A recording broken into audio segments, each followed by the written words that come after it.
Ladies and gentlemen, and the WATCW faithful all across the world, welcome back for the final time in 2025 for your premier virtual wrestling league, baby. WATCW, and it is not the fight before Christmas. It's the only one we know. It's the fight after Christmas. Get a little audio check here. Hello? Introducing the fight from out of this world. Woo. All right, let's get there.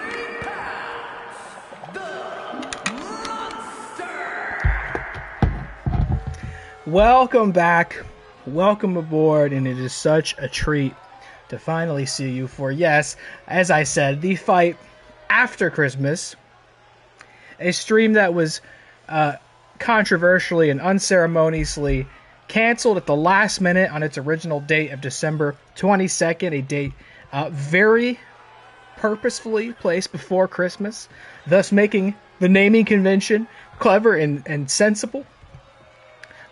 But for things out of our control, we had to pull the plug at the last minute, so I apologize. Forgive the delay. Forgive us for being a little festively late this evening, or even afternoon, depending on your perspective. It's only 5 o'clock. It's a chilly little winter afternoon on a Saturday, no less. And this is now the fight after Christmas. We got the Seaman Demon in the chat. Thank you so much for tuning in, Seaman Demon. Big night for him, potentially, and the Righteous Cowboys, as Mr. X has got a triple booked night, and could potentially quadruple should he win his FBC qualifier tonight against Jack Skellington. He could be, I think, maybe an unprecedented quadruple book tonight. So he could really make a world of difference tonight for the Righteous Cowboys. And hey, I'd put my chips behind him too. Let's get our first poll of the night going before I forget. We'll see if y'all are in the mood to bet some points tonight.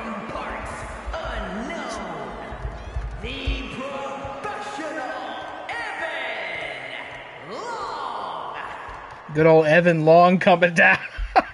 The former Cenobite Ada Wong on track to potentially become the first ever Triple Crown champion in WATCW history, having now put herself with the Xenomorph, entered the tag division. They defeated the Promise Mascot Agency last turmoil in their tag debut. They looked very, very impressive. Now they'll be taking on another very promising up-and-coming team tonight, and our opener, in our little tag opener here tonight before we really start to get into the action. The channel points are coming in. People are betting. We got FeaturedFilms in the chat. We'll see. I don't know if I expect anybody to join me at commentary today. We're very off schedule. Saturday afternoon, not a normal time for me to be live, let alone doing a wrestling stream. Everybody's got lives and schedules and might be working up for the weekend. Speaking of working, look at these workhorses.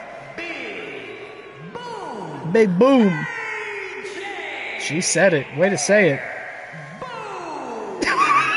Big booms.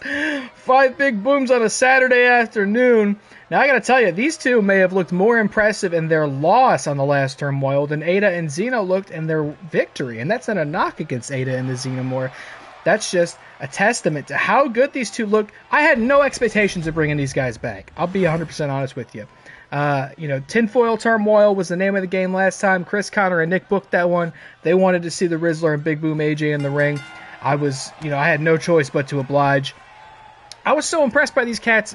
I still haven't signed them, by the way. These are freest of free agents. They're out there getting work done, going to Costco, doing TikToks. We got them here in Chicago. That's right. We are in the second city tonight in Chicago. A lot of Chris Anthony Lopez stands in the crowd, is my understanding. Could be a huge night for the Heritage Heartbreakers as well, who are on top, the first faction to hit triple digits. They are number one by a good difference. And Chicago's looking for a big night for him. Nacho Libre defending the Men's World Championship later tonight. The Todzerac will be defending the World Tag Championship later tonight. Oh! And of course, Nacho Libre is he's in that FBC qualifying bracket. Ooh, didn't quite get all of it there, Big Boom AJ. He's also in the People's Championship match for the first time, a gauntlet eliminator. That's coming up later tonight as well. A lot of representation on the card. It's a tough thing to sometimes balance and keep opportunities fair in WATCW with this fantasy faction war. But everybody is showing up tonight. Ow! Powerbomb into the corner from the Xenomorph to Big Boom AJ. Everybody's showing up at Chicago tonight and has great potential. Oh, spear from AJ to Ada. Has a big opportunity here today to make a big difference. Last show of the year, folks. Who's leaving 2025 with a WATCW championship around their waist? After this, the next time we'll be seeing you is for our third and final draft night of the season. By the way, I will have a big announcement regarding that soon. The rules are going to be a little bit different for our third and final draft night. You knew the OFB had to come in with a big twist. Oh my god, double-headed choke from the Rizzler to Ada here. And these are just two teams. You know, this is simple. This is old school wrestling right here. This is old school WATCW. You just have two teams on the rise, looking to prove themselves, looking to get their way to a championship opportunity. Ada with the 2 count. Rizzler breaks out of there. And this Chicago crowd's on fire. Not an empty seat in the theater tonight. Everybody showed up early. They wanted to see the tag team opener. Everybody in Chicago was so agreeable, by the way. We just rebooked their tickets, and I don't think we had a single refund. Nobody wanted a refund. Everybody wanted to show up a few days later after Christmas for this show here. Ada with the head scissors. Rizzler may have been liable to tap there. AJ breaks it up and just gets a glancing spear to Ada Wong there. Tags in the Xenomorph. Former World Tag Team Champion in its own right. Never lost that title.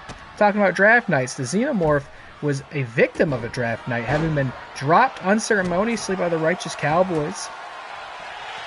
A title that it won but never properly lost, and now wants to get back in the runnings with Ada Wong by its side. Oh, big boom with the Lopez. Sentences you just never think you'd say. You'll find yourself saying all variety of interesting things in this league. Great to see you. Thank you so much for tuning in for what is a very non-standard Saturday afternoon stream. 5 o'clock was a very intentional time. We should be done, I think, before DillyTodds goes live tonight, and we should be done before AEW World's End tonight. So we're not trying to disrupt your other plans, all right? You can watch your stream, you can watch your other wrestling companies. We're not here to judge. We're trying to work with you because I know. Oh my god, looking for a big Rizzler bomb! Big stuff. Xenomorph needs the hot tag. Get to Ada, who, is now sidewalk slam. Ada, a former WATCW Women's World Champion, former Twitch Champion, but could be defeated here. Shoulder up at 1. It will take so much more to defeat Ada Wong, who, as I mentioned before, is on track to potentially become the first Triple Crown champion, but she's going to have a tough time getting out of that choke slam. Xenomorph breaks it up, and who thought Rizzler would really be the heart of this team, by the way? You know, just Big Boom AJ. I feel like we really saw that last time. AJ, who's got all the experience, who knows what it takes to go in that ring. But I feel like Rizzler's really been the heart, backbone, and everything in between of this team here. I mean, what will it mean for Ada and the Xenomorph to lose here if they do? I'm not sure. I mean, they're a fresh team. By no means are they, figuratively married to one another, right? There's no necessarily a guarantee that they will have to stick it out as a team here. It's really about what can we do for each other. And the simple answer is win. And if you can't do that, they're trying to make each other's dreams possible. They're conveniently aligned with one another. Xenomorph wants to be a tag champion again, wants to get justice for having that title taken from it. And Ada wants to make history. Ada wants to be the first one to successfully win both a World Championship, Twitch Championship, and Tag Championship in her illustrious WATCW career. There are others who are on that short list, but she is really perhaps most conveniently placed to actually accomplish it this season. If it's not her, I don't know that it'll be anybody. So could she be the one to make history this season? As a free agent, no less. Mind you, she used to be in a faction too. She's a former Cenobite. And if I'm being honest, I think she was treated a little unfairly. Won the tournament, won the title, lost it, and I believe either a fatal 4-way or 5-way gauntlet. It was something tough. And, oh my god, speaking of tough, look at this! Flying knee! Off the top. Rizzler goes for the pin. Ada's going to break that up wisely, I think. I think that could have easily been the end of just about any match and maneuver like that. By the way, we're trying to stay up. I would never, ever usually have something like this at commentary. But we've got the Winter Wonderland Alani Nu. That's got, how many milligrams? I think 200 milligrams of caffeine. So we're trying to stay up. We're trying to stay energized. This is the Christmas seasonal flavor. I don't really know what it's supposed to taste like. Let's really get in here and examine it. What a move. I don't know. It just tastes like sweet. Jess thinks it tastes like potpourri. She doesn't like this flavor. It's not my favorite. You would think it'd have like a peppermint maybe. I don't know if people want a peppermint energy drink. Nice springboard drop kick from the former champ there. You would think something a little more identifiable with the season, like at Halloween time they have the caramel apple, which is I like that one quite a bit. Winter Wonderland, it's okay. I'm not going to argue with it, but it seemed like if we were going to do a fight after Christmas, if I wanted a little caffeine to keep me going here, I may as well bust open the Winter Wonderland. So there it is. Not sponsored. Maybe one day. You know, we're very selective. It's not a matter of whether they would sponsor us. It's a matter of whether it's right for us. We used to have a very prolific sponsor in this league, and we chose to terminate that contract. We thought it was time to reinvent WATCW and take it a different direction. And now we see, of course, the Great Waddy, the Work Rate Walrus, spearheading that initiative. I believe he was out building snowman with Chicago children here today. It was a great outreach program. They bring in mascots to build snowmen with children, and he was doing that earlier this afternoon. That'll be up on WATCW.org later. Another flying knee. This time, Ada's on the receiving end of it. AJ's going to go for the pin. The Xenomorph is there to break it up. This has been very competitive and back and forth, by the way. Once again, Rizzler and AJ. Oh! AJ just clotheslines the ref. Now, that is not behavior we can abide by in this league, AJ. That was a big boom to someone who didn't deserve it. And that could be a legal nightmare, considering he's not technically a contracted worker here. Simi Demon coming in. I knew he would be able to tag in on the energy drink conversation. Ada tags into Zeno, by the way. Sugar plum flavor. And, you know, it's like, sure, you could say that, but it's like, who knows what that means? Sugar plum flavor? You say so. I guess it tastes like sugar, sweet. He's got 280 millijams. He's millijamming out, brother. Milligrams of caffeine coursing through his veins. I believe he's on the clock. And by on the clock, I mean he's backstage getting Mr. X ready for a potential quadruple header tonight. Feature wants some milligrams. Something else, but he wants some milligrams. He ain't getting into stocking this year. I had some milligrams last night myself. I was feeling a little loosey-goosey. I was feeling a little silly Billy, if I do say so myself. I was ready for it, man. This holiday work schedule is just killing me. I mean, the schedule is the same. It's the workload that's different. It is haunting me. It is hurting me. And on the weekend, I truly am needing to relax, let loose, have some fun. Remember what it's like to feel the figurative sun on my skin. You know what I mean? Again, this is very competitive back and forth. This is anybody's match. Both teams have been in control here. It comes down to who wants it more. I would think Ada and the Xenomorph. Oh, what a kick over the rope. I think Ada's going to need to tag out here, especially because the Rizzler's coming back in, and I think he's really the one to be afraid of in this duo here. I think Xenomorph's locked on the apron there until there's a tag. And oh, another huge clothesline from the Rizzler there to Ada. Who, you know, I mean, just for a free agent like Ada, who has aspirations of really doing something incredible, every match counts, every win gets you closer, and every loss could be the end of the line. You know what I mean? We don't have a whole lot of time left in this season. Really, Mania 3 is in April.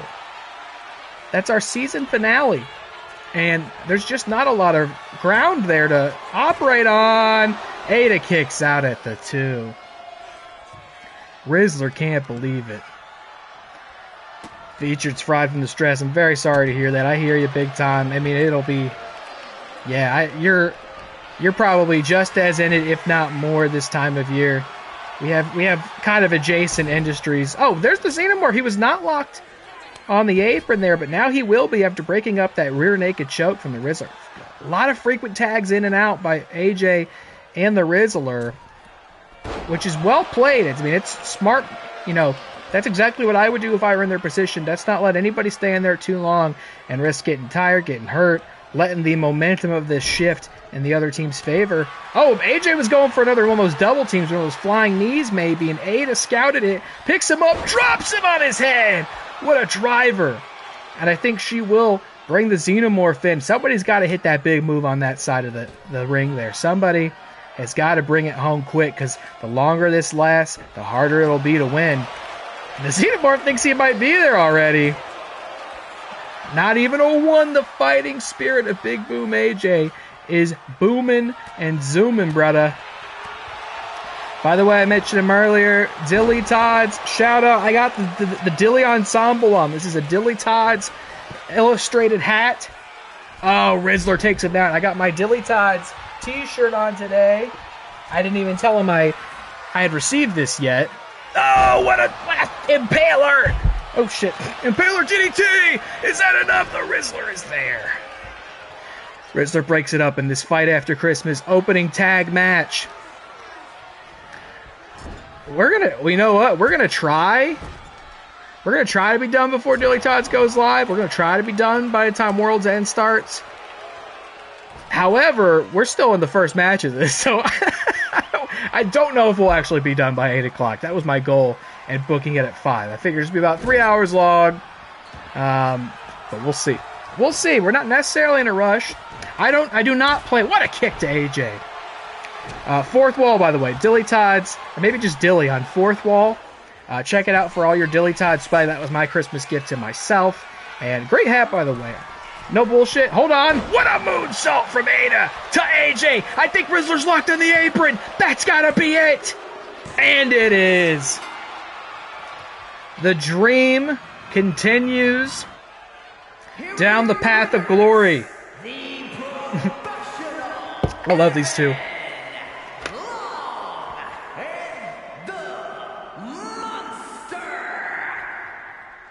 I am a big fan of these two. I'm not even going to try to disguise it. Everybody thought they were going to win this one, and everybody was right, so enjoy your channel points. And that is now 2-0 for the new up-and-comers, Ada Wong and the Xenomorph. Their dreams on the same trajectory, and it ends with a WATCW World Tag Team Championship. That's going to get them all the more closer to having earned that opportunity. Of course, we have a big World Tag Team match later tonight, a dream match, if I do say so myself, when the Metarract will defend those titles against Mr. X and Shawn Michaels. That is huge. That's maybe the biggest tag match we could have booked this season so far, and you're going to get it tonight at the Fight After Christmas. Congratulations to Ada Wong and the Xenomorph. Great match, great way to get started here. I was so excited at the start, I forgot to tweet that out. How embarrassing. I got to tweet this one out. What's up next? Got to leave that one in the draft folder. Sorry, show opener. Oh, we've got a big one. I'm waiting for it to load in to make sure I'm correct. Okay, yes I am. It's our first championship match of the night. And I was speaking to DillyTodds. Hope he's doing good out there. I did not tell him I was streaming off schedule. I usually tell him personally. But I figure it's Saturday. He's probably working. He's got to get ready for his stream later. I don't want to bother him. But he's in this one, so shout out. Thank you for... I mean, I say thank you. I bought it. Thanks for designing it. This hat fits really well. I have a huge lumpy head, and it's adjustable, right? But even when I adjust hats, sometimes they just kind of deflate. They just kind of like sit on my head. They don't fit it very well. I think this hat fits very well. I think it's very comfortable. So again, I'm going to recommend DillyTodds shop on 4th Wall. Get your Dilly swag. It's time for our first championship match of the night. Oh, and this is interesting, folks. Everybody in this one should be excited to see Mr. X coming out first. Seaman Demon saying, oh, shit, in the chat. Because this is a gauntlet eliminator. Get the poll up. From Main Street, USA, weighing in at 600 pounds, the All-Star Honor Heritage Wrestling Champion, the Monster, Mr. X.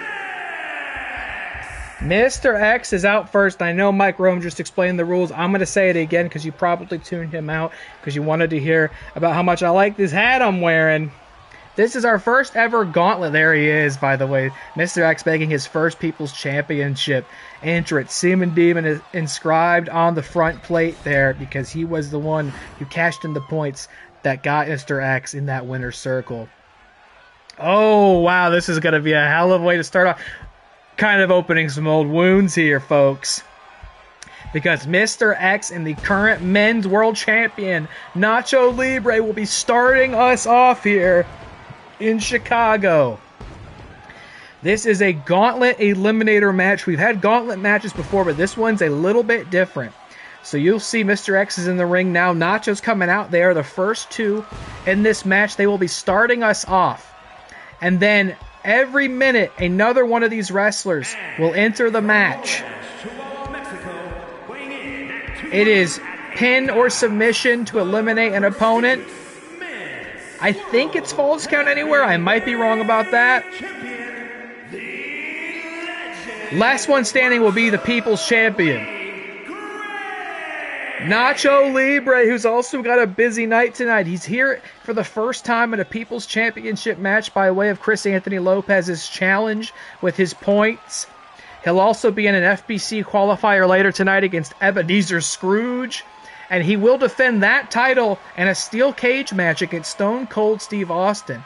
But again, remember, if he wins his match with Scrooge, he goes on to the main event where he may also potentially become the fight before Christmas. It's the fight after Christmas, but we're not going to change we don't have time to redesign the front plate of the title. It's still the fight before Christmas championship. We could see, all this to say, we could see triple belted Nacho tonight. We could see triple belted Mr. X tonight. That's what I was saying earlier. There's a huge opportunity for the wins to shift for the Fantasy Faction War here. It can go really in just about any direction. Got a little champion v champion here to start us off. And I'm gonna flip the camera if you don't mind. I like when we flip the presentation options, because what's cool about that is when they come down to the ring, we'll be able to see him. And by the way, apparently Mr. EliMac cut a promo at the last turmoil, so apparently he gets some points if he wins this match. That's unofficial. That is just some universe mode stuff that we're not tracking that. That's just in game, not in league. As you can see, somebody else is coming out. Mr. X and Nacho, a lot of history there. Mr. X, the first one to ever defeat Nacho Libre 1-on-1 to win his first men's world championship. Here comes the Texas Rattlesnake, Stone Cold Steve Austin of the Cenobites, and he is the one who will challenge Nacho for that very title I speak of. And a steel cage later tonight. Let me get a little bit of sugar plum. What? Nacho's got a bat. So if you were wondering if this was no DQ, I think that answered it there. 6 people. And what's so fascinating about this, we might see it happen here right now. is for the first time ever in a People's Championship match, 2 factions are represented 2 times. Oh, not quite yet. Here comes the former, I believe, 2-time. Oh, what a double drop kick. Mr. X and Nacho. What? Mr. X and Nacho Libre teaming up to take out Stone Cold. A very short-lived allegiance there. As now Nacho goes to Roman, another person. I mean, really, we've been going long enough. It's pretty difficult to put a combination of people together in these matches that don't have history, but there's a lot of history between this the 4 of these competitors right here, right now. Roman, a former 2-time People's Champion, I believe. Stone Cold, at least a former People's Champion, might be a former 2-time. I've started to lose track. As somebody who hyperfixates on these things, I've started to lose track on the People's Championship. Here comes Mr. EliMac, also a former People's Champion. He made it to this match by betting on himself. That's what's so interesting about this. I was saying earlier, you see Steve Austin, who's here because Feature put him here. Eli put himself here. 2 Cenobites in this match. The question is, will they be able to work together? Only one can emerge as the People's Champion. And that can only mean the 6th spot is going to belong to DillyTodds, who, of course, is a Heritage Heartbreaker alongside Nacho Libre. Could they potentially coexist long enough to help each other get to the end here? I mean, you would have to think that's the only outcome that makes sense. You would think there should be a strategic advantage. Of course, the numbers are on your side, right? The math is on your side. Heartbreakers and Cenobites are just mathematically more likely to win this match than anybody else because they are represented uniquely twice in this.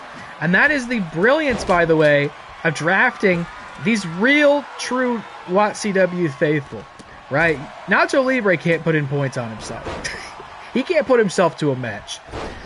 Eli can do that.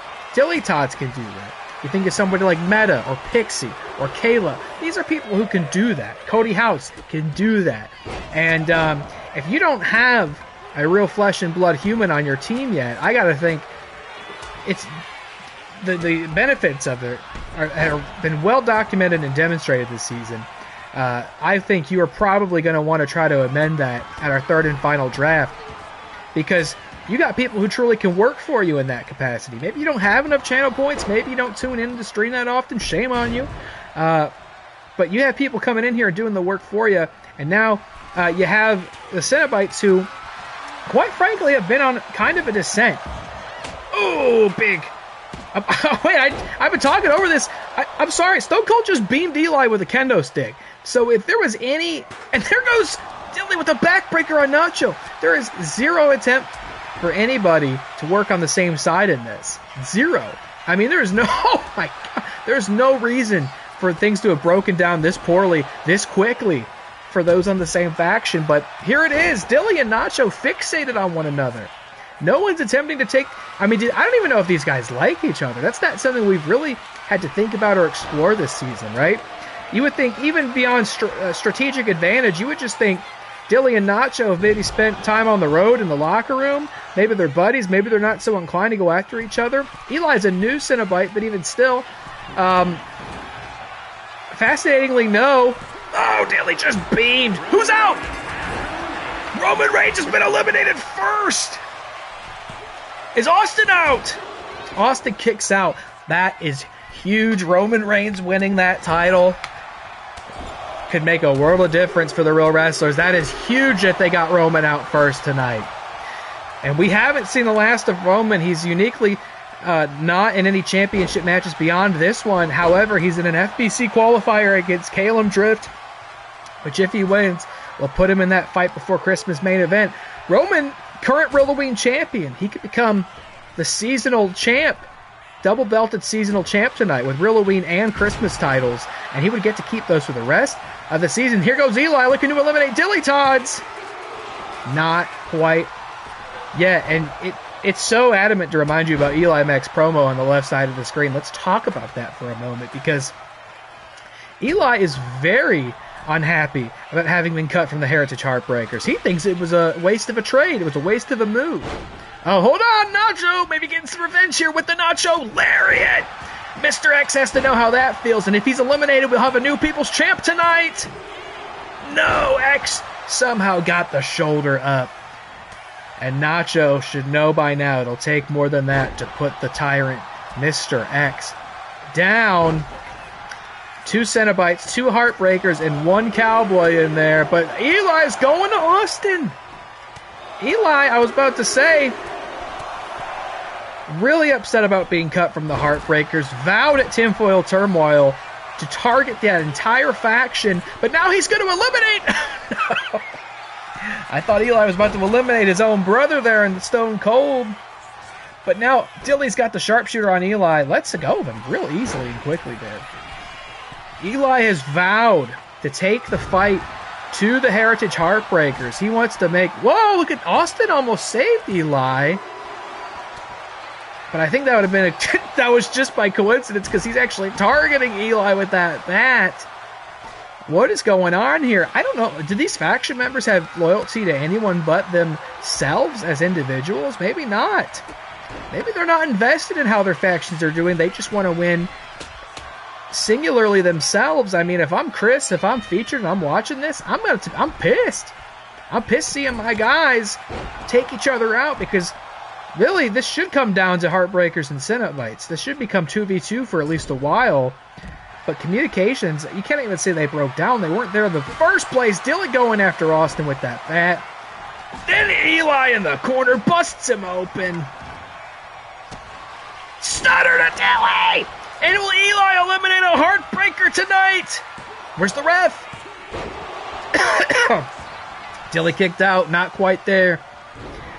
The point I'm driving at is imagine if Eli not only wins his second People's Championship tonight, but imagine if he defeats not one, but 2 Heartbreakers in the process. But this is pure madness. Eli goes in to try to eliminate Austin, his teammate. Nacho breaks it up. Bizarre. And now it's Dilly who might eliminate his own guy. Last ride! And will Nacho potentially taste defeat for the first time tonight? No, he gets the shoulder up. And Nacho's never been People's Champion before, by the way. I think that's a distinction that he uniquely holds in this match. Oh! And the Heartbreakers... Excuse me. I still got this cough, by the way. I'm not sick. My voice is back. But I still got this cough, especially when I do talk a lot like this, so excuse me. I'm old, and this is my life now. Nacho's not had that title before, and the Heartbreakers, I don't think really planned on this from what I remember. There was some confusion and shock, I think maybe from Chris and Featured alike, because they hadn't really planned on, I think maybe Chris especially would have said, damn, if I knew Dilly was in this, I might have saved some points. Unless he was going for the strategic advantage of having more numbers in the match, but it's not really playing out that way. Again, mathematically, they got 2 shots at winning this, whereas Cowboys and the Real Wrestlers have 1. But in terms of strategy, I mean, they are not on each other's sides out here for sure. They may have done more damage to one another than they have their faction rivals. Dilly's busted open. Eli's busted open. We're outside the ring. I think every elimination has taken place in the ring. There's a huge stunner. We'll see if Eli goes for the cover outside. No, it must be in ring only. Okay. Now, Fight Before Christmas will be Falls Count anyway. Make it a little different. Eli whips Austin to the barricade there. Only 1 elimination in this so far. Uh-oh, look, again, Heartbreaker versus Heartbreaker again. Nacho Lariat on the outside. A lot of damage getting done out there, but they will have to get in the ring to make an elimination. Eli's now taking it to Mr. X. Can you imagine if Eli managed to eliminate an unstoppable monster like Mr. X? Oh, he was going for the stunner. Got caught, and he might be in a lot of trouble for that move. Although now it's Austin. Ring's clear. He's got a chance to hit it. Dial it up. 3, 1, 6. Austin hits it. Those new Lucha Libre roots he established earlier this season. Going down to Mexico. But here's what's bizarre to me is he doesn't go for the pin. He's got the steps, and he's looking to keep hurting people on the outside. targets Dilly and his own faction mate, Eli. I mean, I think we're really learning something fascinating here, which is that evidently it doesn't matter if you're on a faction together. Everybody's kind of, they're in their own divisions. I was going to say they're divided. It's division. They don't really have to... Oh, my God, I thought he's going to throw him back in the ring.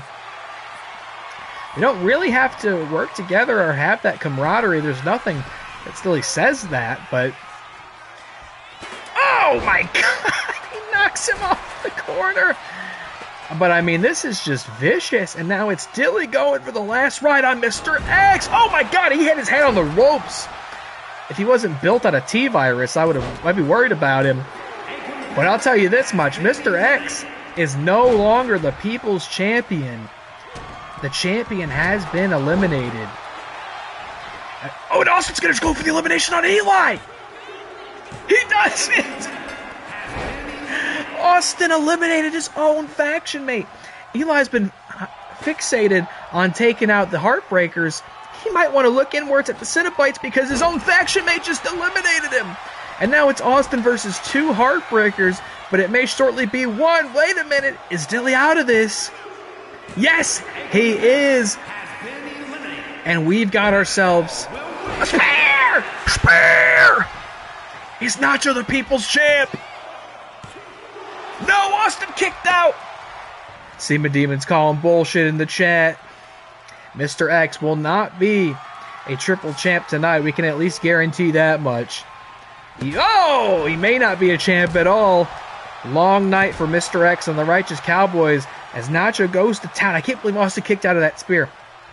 Little preview of what we'll see later tonight. It's these two in a steel cage for the Men's World Championship. What a way to establish momentum for the night, is that one of them can bring the People's Championship to that match. Will it be Nacho right here? Wow, what a huge message sent by Nacho Libre and the Heritage Heartbreakers. It will be Nacho who brings the People's title to that match later. New People's Championship. Look at that! 2-belt Nacho!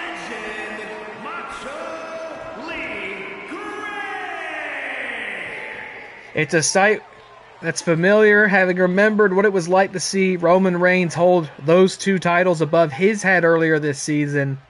The People's Championship is a huge boon to an already established champion, an automatic +5 stat boost. Next month, when he defends that title, surely at I'm calling it Tinfoil Turmoil now, Tuesday Turmoil, which I'll remind y'all in the chat, you can start challenging for right now. If you want to challenge for that title next month at Tuesday Turmoil at the Real Rumble, don't waste time. It's going to get crowded. It's better to get in early, in my opinion, and maybe scare off other potential challengers as it gets crowded in there. Apparently Eli Mac loses attributes for for that stunt. We'll fix that. Don't worry. We'll fix that. We won't let Universe Mode fuck anybody up. Nacho Libre is the People's Champion. And I believe it's time for us to finally get into our FBC qualifiers. Who is up first? Oh, man. Somebody has just got in the booth. I think has got a lot to say about what just transpired. Oh, shit! Oh, man! How we feeling? Oh, man. Yo, TC, OFB, my guy. Let's run it. Merry Christmas to you, huh? Yes. Happy belated Christmas to all. And to all, good heartbreak. There was Holy heartbreak hell. under the tree real early tonight as Nacho is double belted. Oh, Christ. Holy shit. I was just wrapping up some afternoon activities, and I'm like, you know what? Let me start watching the stream. And lo and behold, I caught the final 5 of the match. I was like, where's Roman? Out first. Yeah, as you informed me, which is a huge blow to the egos of all the real wrestlers. Yeah. But holy hell, that was fun. That was fun. How did you feel seeing Dilly and Nacho take each other out like that? They were not on the same team as far as I could tell. You know, respectfully, we had a conversation at Heartbreak HQ before WATCW Chicago. You know, they realized that Heartbreak HQ, which is, you know, we're already in Chicagoland, let's have a chat, let's talk, and it was every man for themselves. You know. Oh, okay. It was every man for themselves. They knew, you know. There was some miscommunication between Featured and I. No diss to Nacho Libre, but after we got it resolved, hands were shaken, hugs were hugged, and now here we are. Another belt to the Heritage Heartbreakers. The People's Championship is back, and everyone's favorite faction. We're elated, overjoyed. That's a relief to hear, because my suspicion for a minute there was like, I don't think any of these guys like each other. I don't think Dilly and Nacho like each other. I don't think Austin and Eli like each other. They're out there in the same. They could easily work this match to their favor and you know, tip the scale to their benefit, but nobody seemed to do that. Everybody seemed to go out for themselves, and well, Nacho is gonna reap the benefits of that, getting his first ever People's Championship.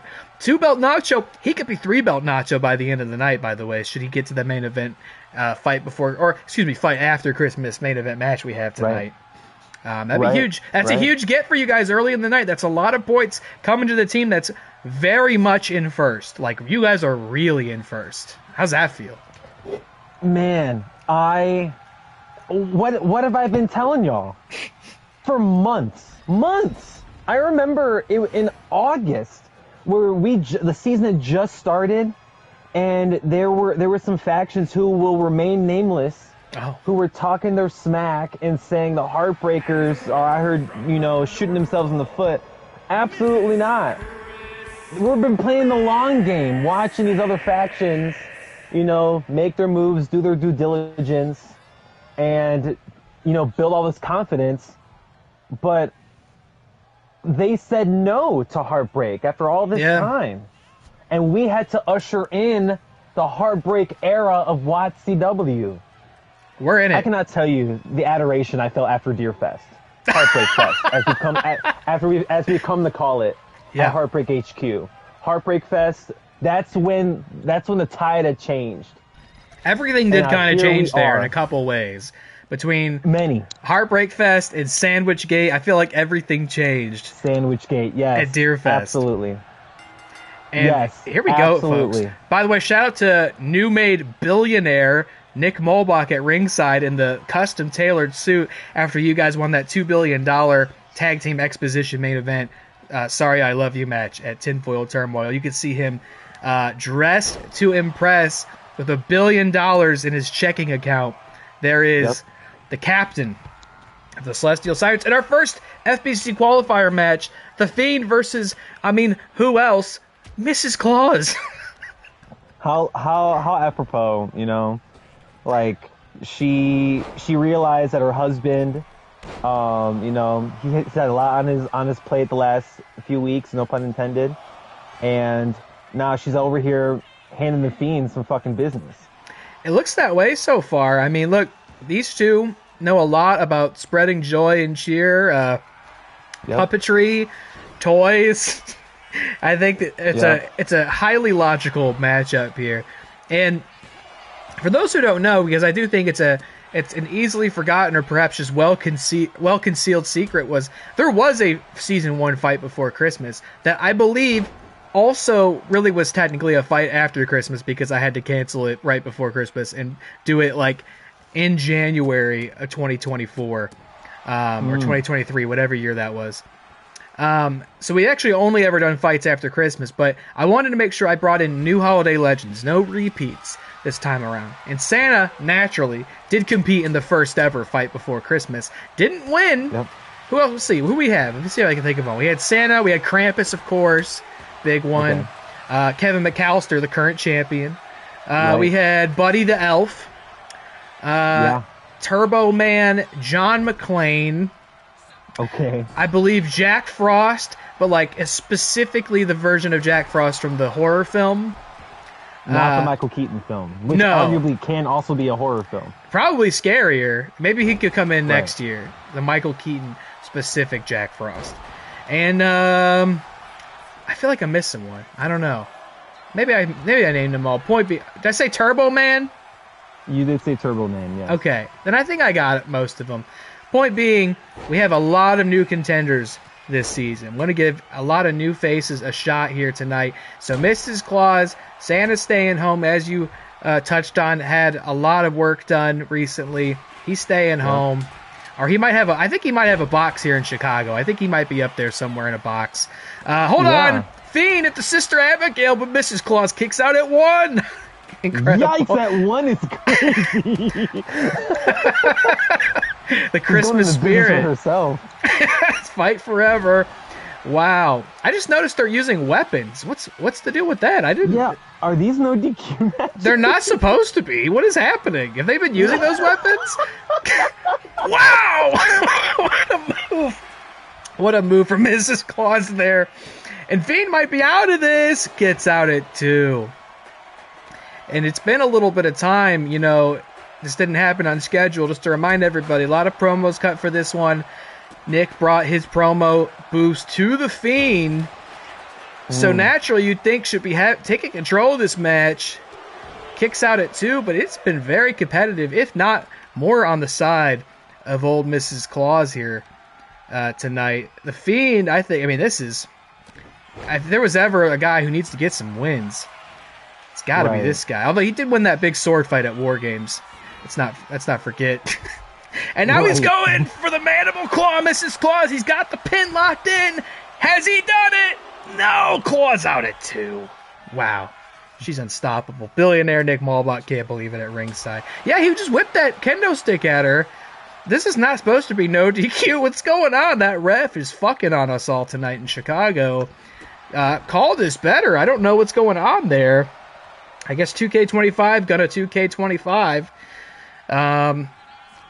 That makes me very curious for what else will happen tonight.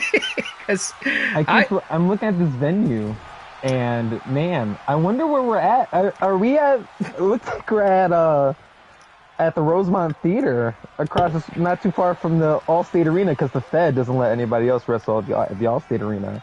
That's exactly right. That's exactly where we are. And that's exactly why we're there. Yeah, that's what it looks like, brother. I knew a Chicago local would be able to pick that out without any issue. That's where we were. Either that or the Aragon Ballroom. Everyone's running shows there nowadays. The Fed put in the call, and we had to move. Which could potentially be why we had to cancel at the last minute. We got our venue taken away from us. Yeah, the cease and desist from World Wrestling Entertainment. People thought we didn't want to go head-to-head with Monday Night Raw. That's, just empirically false, because obviously that's a war we're ready to win when necessary.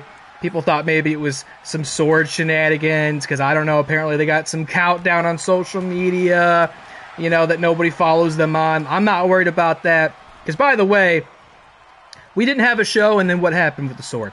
Nothing. Nada. They didn't show up. When they lost our platform, they had no ability to do anything. And, oh my God, Mrs. Claus, the ref's calling for it. Mrs. Claus is out cold. Oh, crap. He said, throw in the towel right now, expeditiously. This is over. The mandible claws. Oh, no!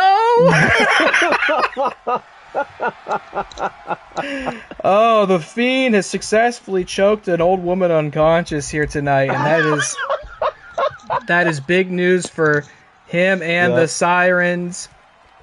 He will be going to the main event tonight, the actual titular Fight After Christmas, to challenge Kevin McAllister and 5 others for the Fight Before Christmas Championship. The Fiend will make it there. The promo-boosted Fiend. That is big for the Sirens, who have their first ever championship defense tonight, by the way. That is going to be very interesting to see when Elite Rhea Ripley defends the title against Charlotte Flair. A little El Diablo de Patas title opportunity. You got to love it when you can get it. That's a name I haven't heard in a long time. I mean, after the no-show at Tinfoil Turmoil, They need every chance they can, man. Completely axed from tinfoil was brutal. A decision I expected to hear a lot more blowback for, but it's been crickets, and that's almost even more concerning. Yeah. You know, it's after tinfoil turmoil, the whole league got shaken. So maybe, you know, we shook him into a silence, but it's everything's been fine. We've been fine, you know, and I've had nothing but cordial conversations with Connor and Nick since that. And we've been, you know, everything's great. But on the timeline of Heartbreak, you know, that was another crazy show for the Heartbreakers. You guys came out brilliantly. There's no doubt about that. It was a. I think you all collectively benefited, you, Connor and Nick, but you definitely benefited the most from tinfoil turmoil. And by the way, Suge, you know, I mentioned earlier, he's a guy you get worried because he'll operate from the shadows, and he could, at a couple of moves, completely spell out your own demise. I mean, that's how he plays. It's less about how can he win, it's about how can he make you lose. So, you know, you get concerned when you don't know where he is, what he's doing. But right now he is at ringside with the Queen of Darkness, Charlotte Flair, and here comes their challenger, having emerged from the ice for another holiday season, making her WATCW debut, the great Mariah Carey. Hey, man. She's goated on the charts. A one-of-one voice, a one-of-one icon. Mariah Carey, you know, she is... Am I crazy for saying she's the voice of Christmas, you know? I think you'd be hard pressed. Yeah, I think you'd be hard pressed to find a better contender. Maybe only arguably like a real old crooner, like a Sinatra type, right? Like I feel like that is that's a potential challenge. Maybe he'll come and compete next season. Williams, Bing Crosby, Bing in the fight for Christmas next season potentially. Who could say? Right. But yeah, Mariah is unique in that, you know, and she's really represents the sounds of Christmas rather than the sights of Christmas. Though it is so great to see her here tonight in Chicago for WATCW, making her debut against Charlotte Flair, who we will definitely see more of tonight. Also, Charlotte will be challenging Elite Rhea Ripley for the Women's World Championship later tonight. And if she can defeat Mariah here, we could even live in a world where we see two belts Charlotte by the end of the night, if you can imagine it.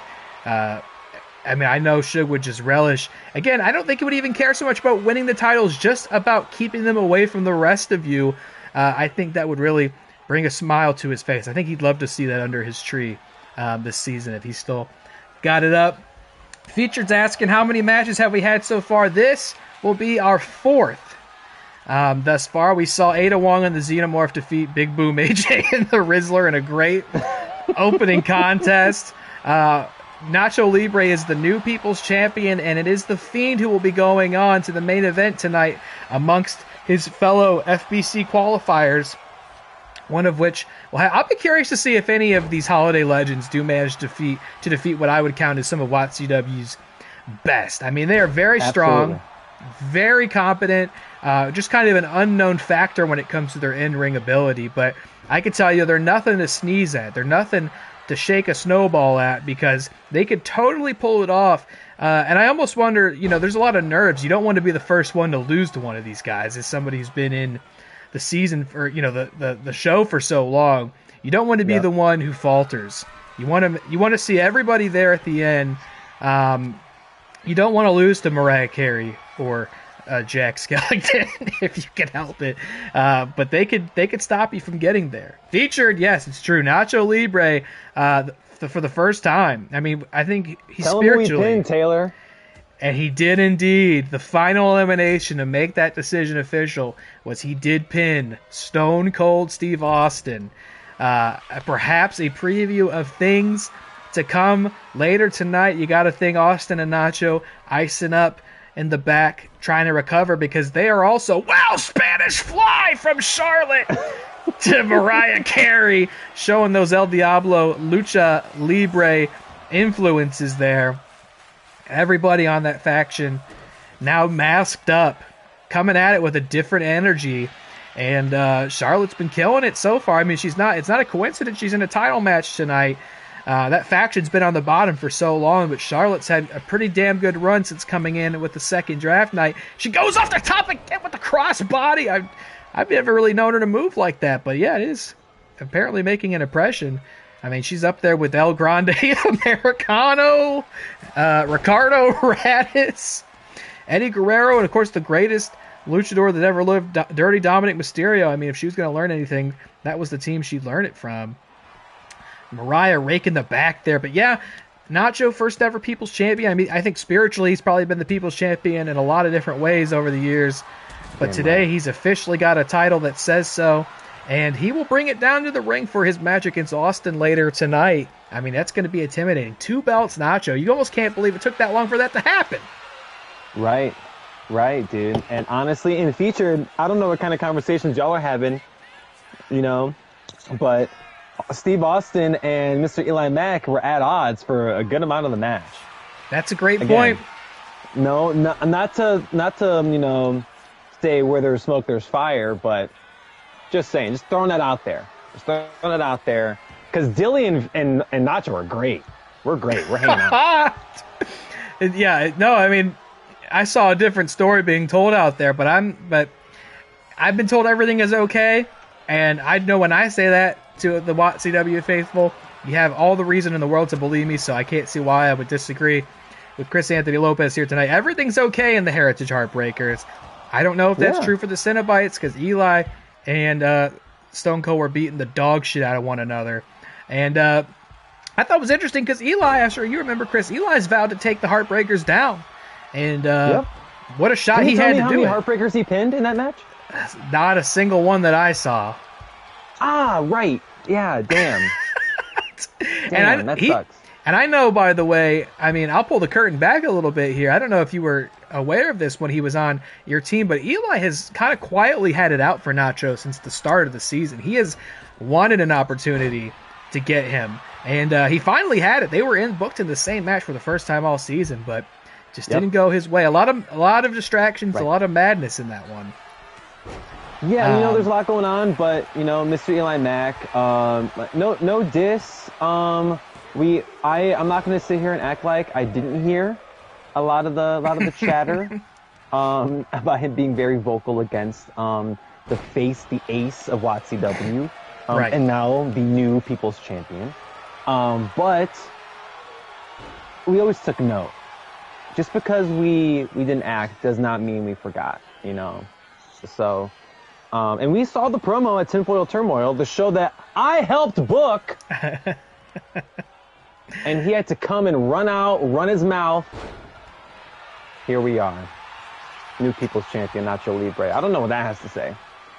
True. Charlotte's going for the pin real quick here, and she's going to get it. Simple as that. I don't think Mariah ever had a chance. I think I counted 1, 2, 3 figure 8 locks throughout that match. I'm surprised Mariah didn't tap, but she definitely just got pinned. And another WATCW legend makes it to the main event here tonight. Charlotte will be going to the FBC main event tonight alongside The Fiend to challenge Kevin McAllister for the title. And she could also become a double belted champion at any rate, because she will again challenge Elite Rhea Ripley for the Women's World Championship later tonight. Great big win for Charlotte, bringing some points back to El Diablo de Patas, who desperately need it. Again, I don't know if they're even thinking about winning the season. I don't know if it's a mathematical possibility at this point in time. Like I was saying earlier, only so many streams left before we get to really Mania 3. Yeah. But nonetheless, bringing points back to El Diablo. Did you like what you saw there? I cracked my beer open and looked at the screen. That's awesome. I like that we had to specify it's Rudolph from '79. Yeah, there's a lot of Rudolphs out there. I'm always gonna be partial to like stop motion animation, ABC Family Marathon Rudolph. I love the Rankin and Bass stop motion specials are some of my favorites. I don't blame you, man. We had just on Christmas Eve we were doing some last minute gift wrapping, and it was time to put on a Christmas movie, and I was like, I want that heat miser, snow miser shit happening right That's the year without now. Santa Claus, ain't it? Yeah, I had to look it up to figure out which one that was, but that is what it was. God, and they're just, especially that snow miser dude. He comes out, he's got this flair to him. He's got this like almost Jeff Goldblum-esque energy, the way he kind of ditties on out. Goldblum. He's Goldblum before Goldblum, the snow miser. Dude. I was telling somebody recently, like, I was talking about that special, because that special also means a lot to me, as it does to you. And if I could be anyone, you know, like, I love all those characters. Rudolph, Frosty, those are core characters to me. But Snow Miser, not only is he charismatic as fuck, can we talk about how terrifying he is? Who, at this or the snow miser? Yes. There's a thing with Snow Miser. Well, I love that he's marching. I love that he's doing that. I hope Steve Austin's about to beat the shit out of No, this boy. You don't know that. How old is Rudolph? I mean, he's got to be really old. Let's put a pin in Snow Miser for a second. How old is Rudolph the Red-Nosed Reindeer? I believe he was 10? I believe he came to life in the 1930s. I'll tell you that right now. When was Rudolph? He was 40? Rudolph invented. I just recently had this in a Christmas trivia game. Yeah, 1939 by a copywriter for the Montgomery Ward Department Store. So he's been around since 1939. Wow. He's He no was 40 spring years chicken. When the special was created. Yeah, it makes you look at it through a different lens, huh? Hey, man, this is a quick turnaround for Steve Austin, too. Yeah, he's looking good, man. We have A two-match buffer. We have the best back there. You know, all those welts and bruises. We got him iced off. He's feeling great. And he's going to come back out here for a steel cage match and maybe in the main event tonight as well if he can beat Rudolph here, who I heard you counting out immediately. And Rudolph is a worker, man. He is driving that sleigh. He's the head of the he's the head of the pack, leading that thing around the world. They can't get it done without him. I mean, he's going to be one to contend with. But by the same token, Austin, he's over in that Broken Skull Ranch. He knows his way around a couple animals. You know what I mean? Oh, set him to the outside. Steve Austin. This is gonna. What match was it recently? It's giving Mr. X Rizzler. You know, does that make any sense? You know? One of the things you can really, this is really the only place you could say something like that and expect anybody to know what you're talking about. Like, with no context, I know it sounds insane. But that's what this matchup is giving. Is Austin Mr. X and Rudolph is the Rizzler in your analogy? Yes. I see. Yes. No, I follow it. And big ups to the WATCW creative team and art team for their work with ringside. Oh yeah. And the stage setup. Big ups. This is very festive for the fight after Christmas. We spare no expense. I mean, I know it's not Christmas technically anymore, but we already paid for all this stuff. We couldn't return it, so we're still gotta use it. We're gonna put it on mothballs. Food for thought for next season of WATCW. Maybe just do the fight after Christmas and not worry about it beforehand. Yeah, I've been fooled twice on this, so we might just make it the fight after. But it doesn't have really the same ring to it, because it's like, you hear the fight before Christmas, you're like, I get it. I get what's happening there. I call it the fight after Christmas, you just be like, huh? It's like, you're just describing what's happening. It's not very clever or creative. I also thought, like, last minute, should I try to make it like a New Year's thing, maybe? And I was like, no, I don't. You can't say New Year's Evil. No, it's taken. Already a thing. Rudolph just did something absolutely crazy. I don't even know what you call that. But he dropped Austin on a stack of dimes he calls a neck. Pretty back. A sledgehammer. And then okay, she's getting rid of the sledgehammer this time. So, not no DQ this one. I have no idea why the first one was no DQ. That was definitely not my plan. Maybe Mrs. Claus used the power of Christmas to blur the rules a little bit. Feature just pulled the ref out of the ring. She was going in for the count, and he pulled her out. He's going to get ejected from ringside if he's not careful. I can't believe she's not doing it now. I saw him take off that turnbuckle pad earlier, too. He's getting real involved in this one. I mean, he might be nervous. Depending on another altercation between the ref and Featured, we might have to consider some further penalization. Featured's out. She's throwing him out. Whoa! Manager ejected. Featured's getting sent backstage. Oh, Unreal. but big stunner to Rudolph. That might be it, folks. That might be it. It might be over before Featured even gets back there. Let's see. He might see his boy win. Simply as that. No, Rudolph gets that shoulder up. Resiliency. No Holiday Legends have pulled it off yet, but Rudolph is going to at least make you work for it against Austin, who's also got the big boost, by the way. Got the big stat boost off that promo. Austin, I mean, this is do or die, right? He lost that People's Championship match. He's going to challenge for the title later tonight. He wants to be able to get in that main event as well because Cenobites, not where they used to be. Cenobites, were for a while there looking like the easy winner for the Fantasy Faction War. I mean, they held that spot for a while, and by a wide margin, I was like getting a little concerned for a bit there. I was like, man, this is going to be a lot less interesting if one team's just winning all the time. But we're in a different world now. They're in third, not even second, they're in third. They have no belts right now. Becky Lynch, not the women's champion. Tonight's the first women's championship match we will have all season that Becky Lynch is not a participant in. All season she has been in that spot, whether champion or challenger. She's not even on the show. She's not even booked. Wow. No booked Becky. No, not booked Becky. Not booked Becky is crazy. Everybody's saying it. Not booked Becky. That might do good for her character in World Wrestling Entertainment, dude. Not booked Becky. That's awesome. Rudolph's out of here. He hit the old. I don't know what you call that. I don't think it's an elbow to the face. Yeah, he just hit that old Austin thing where he goes off the ropes and goes, "Bob, fuck you," and hits you with an elbow.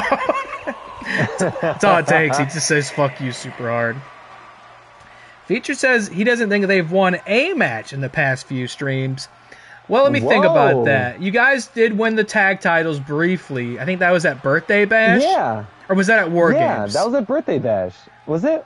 I think you won them at War Games. Way, that was because it was War Games. Was War Games before or after Birthday Bash? It was after. So I think you won them there, and then you put them on the line at Tinfoil. Right. So that's worth mentioning. I mean, Becky won that title back at War Games. It's just, you're in a little bit of a rut, and it's kind of crazy to see. But Austin will make it to the main event tonight, alongside Charlotte and the Fiend, to challenge Kevin McAllister, who may be the only. Kevin McAllister, like he's gonna have the deck stacked against him, dude. He's gonna be the only Holiday Legend there at this rate. We'll see. We're gonna take a little break from our FBC qualifiers. We're gonna mix it up, and here's the chance for the Fiend to keep his streak going. Though alternatively, here's a chance for Eli to indeed take something from the Heritage Heartbreakers, because it's time for our 6-person division-wide Twitch title ladder match. El Grande, the Fiend, Cody, Hank, John Cena, and his former tag partner, Mr. EliMac, mixing it up in here. And now I will be totally transparent. I at one point said I'll probably not book any more ladder matches.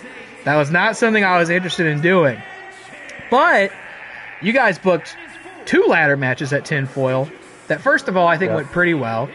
But your guy made a little bit of an oopsie and put DillyTodds in that Twitch title match when it was supposed to be John Cena. A mistake that you guys benefited from, clearly.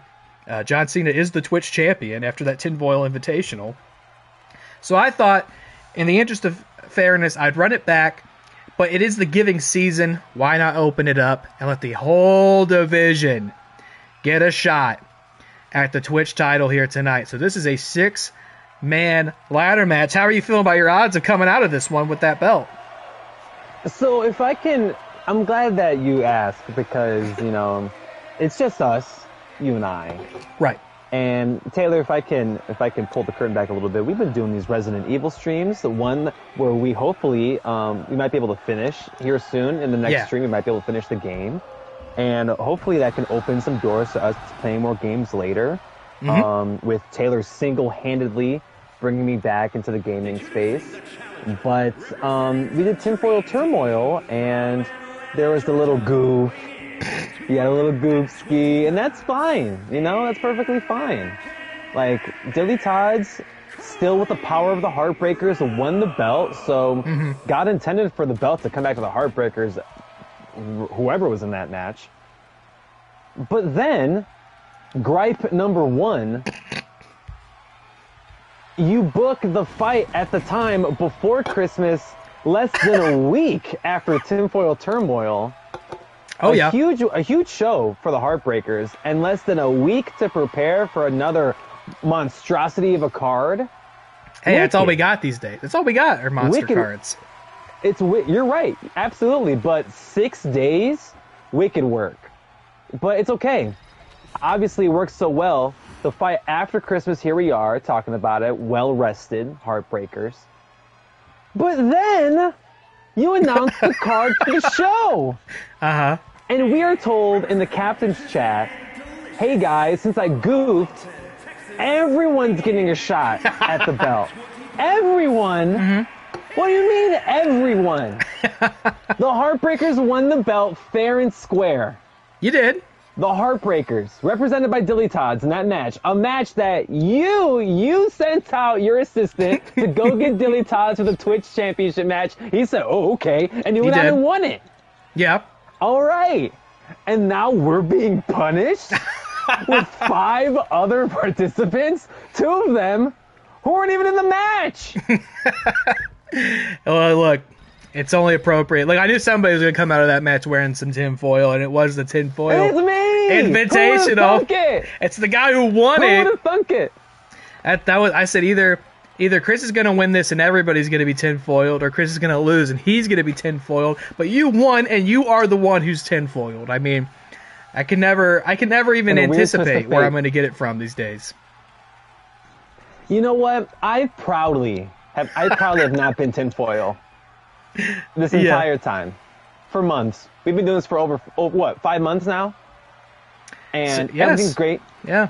Everything's great. We've been having so much fun. And I keep seeing everyone be so super tinfoil in the chat, in the captain's group chat, in the captain's text chain. People are being tinfoil. We've been tinfoil on stream. Oh, yeah. You know who hadn't up until this moment? Me. Is that right? Chris. Like, here we are. NWO John Cena, as my guy makes his entrance. Yeah. He's the Twitch champion. Yeah. He's the Twitch champion. His first entrance as champion. Right, and now he's having to defend the belt against 5 other people? Unreal. Unbelievable. Look, OFP, I knew I needed to run it back because he technically won the match, but we don't like technical champions, all right? We like everything to be fair and square. I knew I was going to have to run it back because Dilly was in the match. He wasn't supposed to be. He won it. That gets a little iffy. But by the same time, I couldn't also just run it back and not include, just only benefit the guys who booked the show last time. I couldn't let you secretly get another one. So I said, let's open it up. It's the giving season. I want to give something to these guys. Everybody gets a shot at bringing the Twitch title home. Tonight, I mean, I'm not that gracious all so often. Okay? I usually try to play it down the middle. I try to do a good show. I try not to show any favoritism or anything like that. But tonight, I want to give everybody a potential seat at the table. So, hey, John Cena will have to defend against 5 others in this ladder match, but that's the life of a champion, brother. The climb is one thing. Once you get there, you realize it's time for the real hard work to happen because now everybody's looking at you. Everybody's preying on your downfall. And John Cena has not technically won that title in a ladder match yet, so tonight's his chance to truly do it. And so we're punishing him? Unbelievable. You know what? I'm eager to see John prove the entire division wrong. He could. And apparently, we have to prove to our commissioner that John's the rightful Twitch champion. That's where I'm sitting. Fine. Technically an offense, but as far as I'm concerned, he's also kind of challenging for that title for the first time in a technical sense. He's a technical champion, so now he's a technical defender, but I think he's just as much proving his ability to be Twitch champion tonight as any of these other guys. And here comes MrEliMac, who has another chance to take something from the Heartbreakers Why tonight. is he coming out last?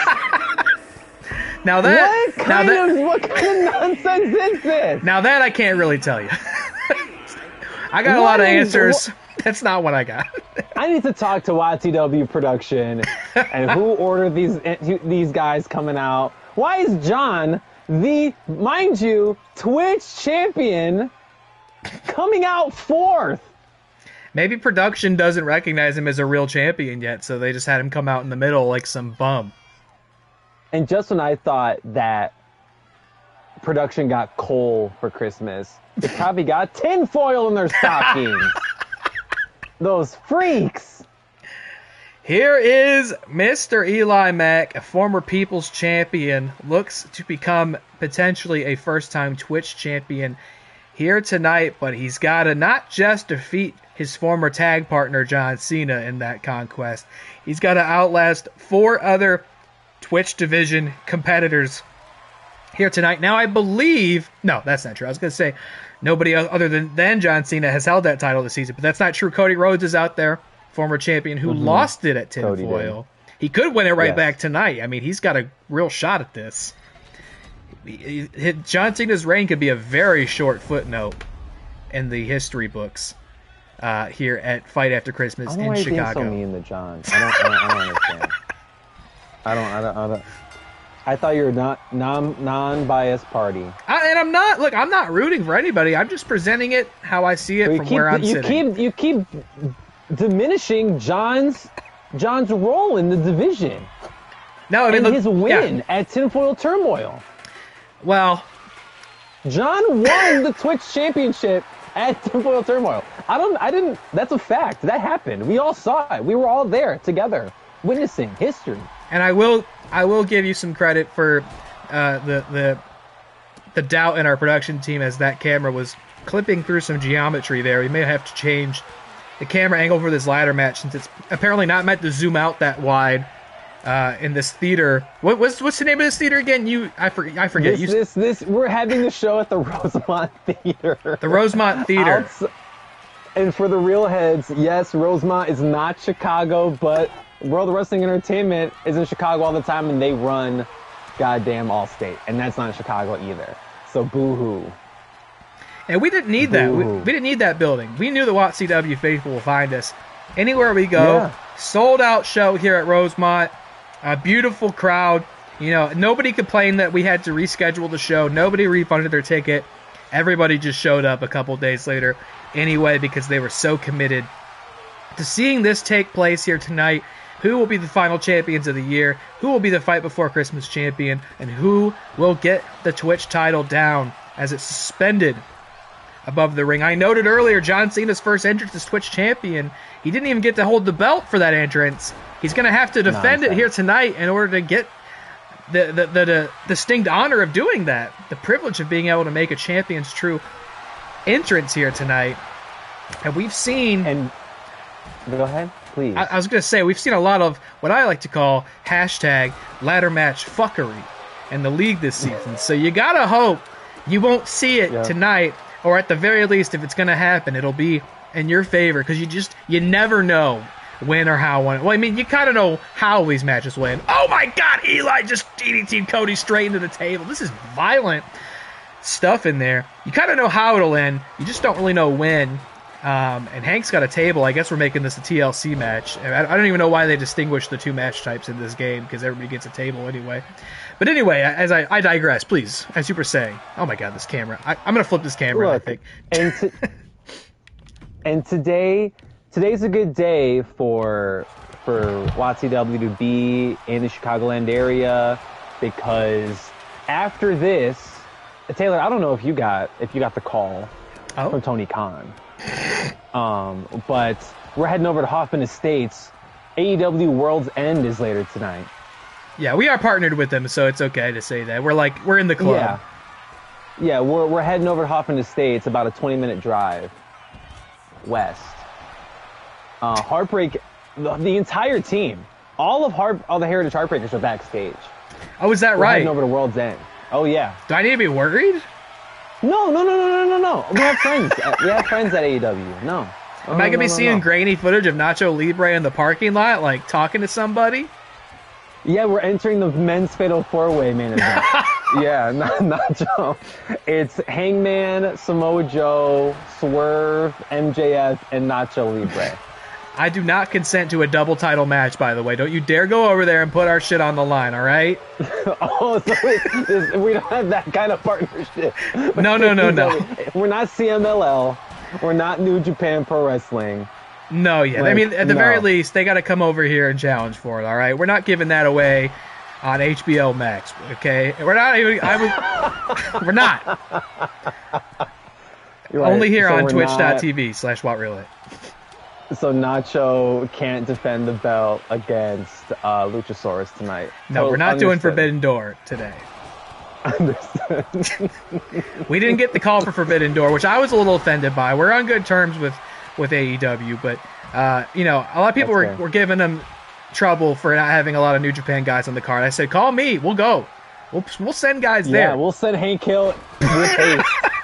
Mr. X will come. Mr. X. We'll do Blood and Guts AEW versus WATCW. I send Mr. X over there. His ass is going to end up in the Don Callis family. I can't take that risk. Mr.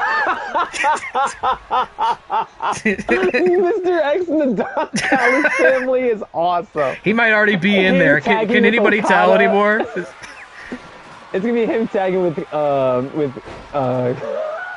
Takeshita and fucking Kyle Fletcher. Like, that's gonna be so sick. Are you gonna watch World's End tonight? I probably won't watch it live. Yeah. I agreed to some other shenanigans this evening. But I do want to get back on the AEW train. Not on some tribalism shit, but after the last time is now Saturday Night's Main Event, I'm pretty unplugged from the Fed right now. Oh, I hear you. But I did see that my guy Carmelo Hayes won the United States Championship. Better late than never. So, Long overdue. Yeah, long overdue. Holy hell. But I don't want to open that can of worms. I'm just very happy that my guy won, because I'm a big Carmelo Hayes guy. I hear that. He's the one that should have retired Cena. But let's not do all that. But Cena's here wrestling at Fight After Christmas. Something that no other company can say, that Cena's wrestling for them right now. The last time is never. Crossroads to the Fiend on the outside. As long as WATCW's got your back, the last time is never. By the way, this match is still going on. Been very competitive. I've not seen any fuckery thus far here. Has anyone even touched the belt? Was it just Hank? Hank got real close. The Fiend knocked him off the top. I mean, Hank Hill, Twitch champion, will go crazy if that happens. Yeah. You could see somebody come out with this title that you just didn't even expect. El Grande's in there. I mean, the Fiend's been a mainstay since the beginning of the season, but has not held any championship gold all season long. I mean, the same was true for John Cena till now. Twitch division is very competitive. What I also think... Oh, wait, El Grande's going up top. I don't want to speak over this, because if nobody stops him, he's getting that title. Here comes the Fiend again, the Fiend. He's like the gatekeeper of that belt right now. He's the only one who seems to understand the rules of the match. When somebody gets up that ladder, he's like, oh, wait, you got to stop him or else I'm going to lose the match. Everybody should know that by now. But in the Twitch division, I see a lot of opportunity for change at our third and final draft. Hank Hill, Cena with the low blow to El Grande. Hank Hill, I don't think has won a match since becoming a Righteous Cowboy. El Grande, I don't think has not won a match, but has not been very successful there, though Sugar loves El Grande. I bet he does. It's probably actually very unlikely he'll get dropped. Razor's Edge to the Fiend by HWO John Cena. I'm just saying I could see some huge switch-ups in this division come our draft night, which will be a hell of a time figuring out how to get everybody in a StreamYard for that. But that'll be a January problem.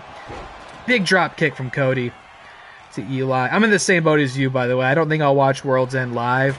I just don't think I'm going to have that kind of time availability. Be like, I'm going to watch 5 hours of wrestling till like 1 after this. The card's insane. The card is insane, though. I think that's a typical AEW show, though. Yeah, I think I'm just going to stay off social media entirely tonight, order it in the morning, and then, just that's how I'll start my day off tomorrow and hope I don't get anything spoiled for me in the meantime. I think that'll be a good way to spend half of my Sundays watching that show. Yeah. The show's being 5 hours long. You get your bang for your buck. There was a chance I was going to try to go to that show tonight. But damn. I opted not to, and a buddy of mine out here, he's going, which I mean, I'm not jealous at all, but you chose us over them. Yes, I chose WATCW over AEW in case anyone wants to know where my allegiance lies. Just because the Heartbreakers are going to be backstage at the Now Arena in Hoffman Estates, that does not mean that we're going to jump ship. Better not. We're not going to jump ship. I know Tony Khan would love to get Cena's true retirement match over there versus imagine MJF. Okada, Cena. Yeah. Oh. Like Kyle Fletcher being handed the baton from John Cena would be like that's like simulation breaking, like finally the crowning of Kyle Fletcher after the crazy year he's had. But unreal. That dude's, he's like, sometimes I have to kind of skim or, I'm watching Dynamite or Collision, I'm doing like 3 things at once. But Kyle Fletcher is somebody who I always got to stop and watch. I cannot skip a Kyle Fletcher match because he's turned into that, man.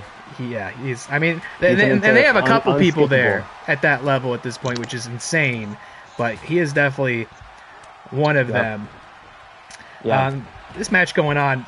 This is a real match. No matter what happens from this point forward, I don't think this is a hooper. This is a fuckery-proof display here. I think it's only because there's so many people.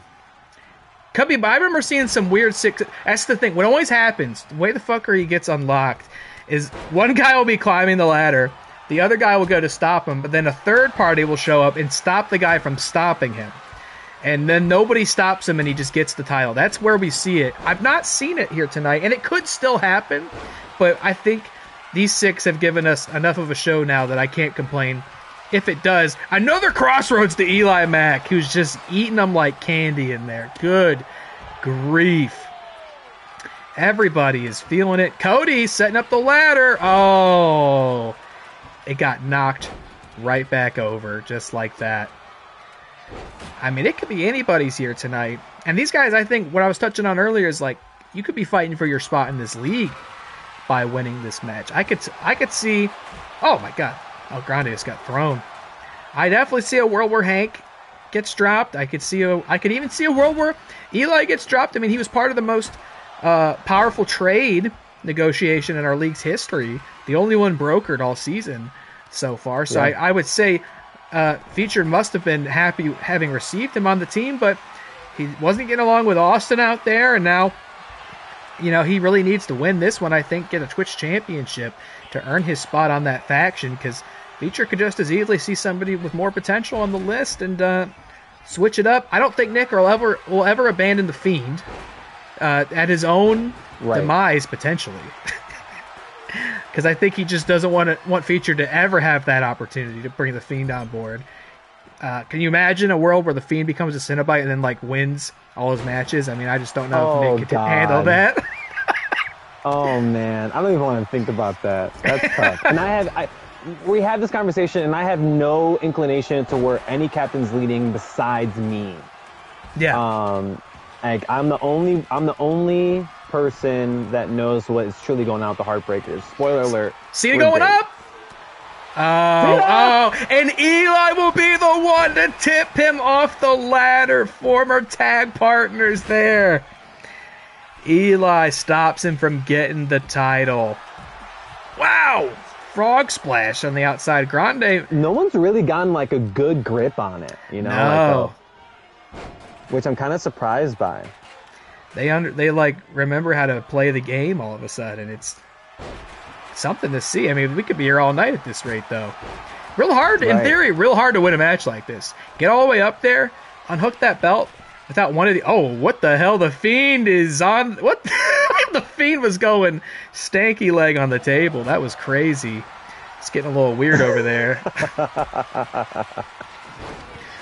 I forget which one it was. I simulated one of these matches, and somebody did, like, get stuck. And I had to, like, get them out of where they were.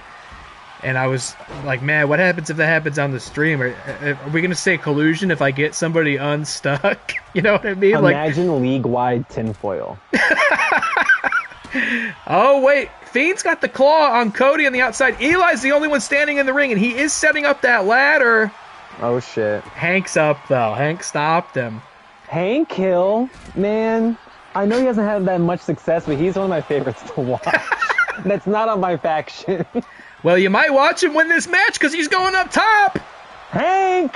Cody's in. Can he stop him or will there be fuckery? He's working on it. And Cody is going to tip the ladder. Oh, he does. Hank had his fingers around greatness there for a moment, but he eats the mat. There is so much blood and carnage. Pedigree now to Eli. Cody is really just, I got it out for Eli. Yeah, Cody's going crazy. He's saving all his finishers for Eli for some reason. Coming to a turmoil near you, Cody Rhodes versus Mr. EliMac. It might be. You know what? It might be that way. I mean, it's been a weird run of shows. We've not had like a normal turmoil in a while, not since the start of November, because we had Birthday Bash, War Games, which turns into tinfoil turmoil, and now here we haven't. It feels like a really long time since we had just sort of a plain Jane turmoil. And Cena's going up top again.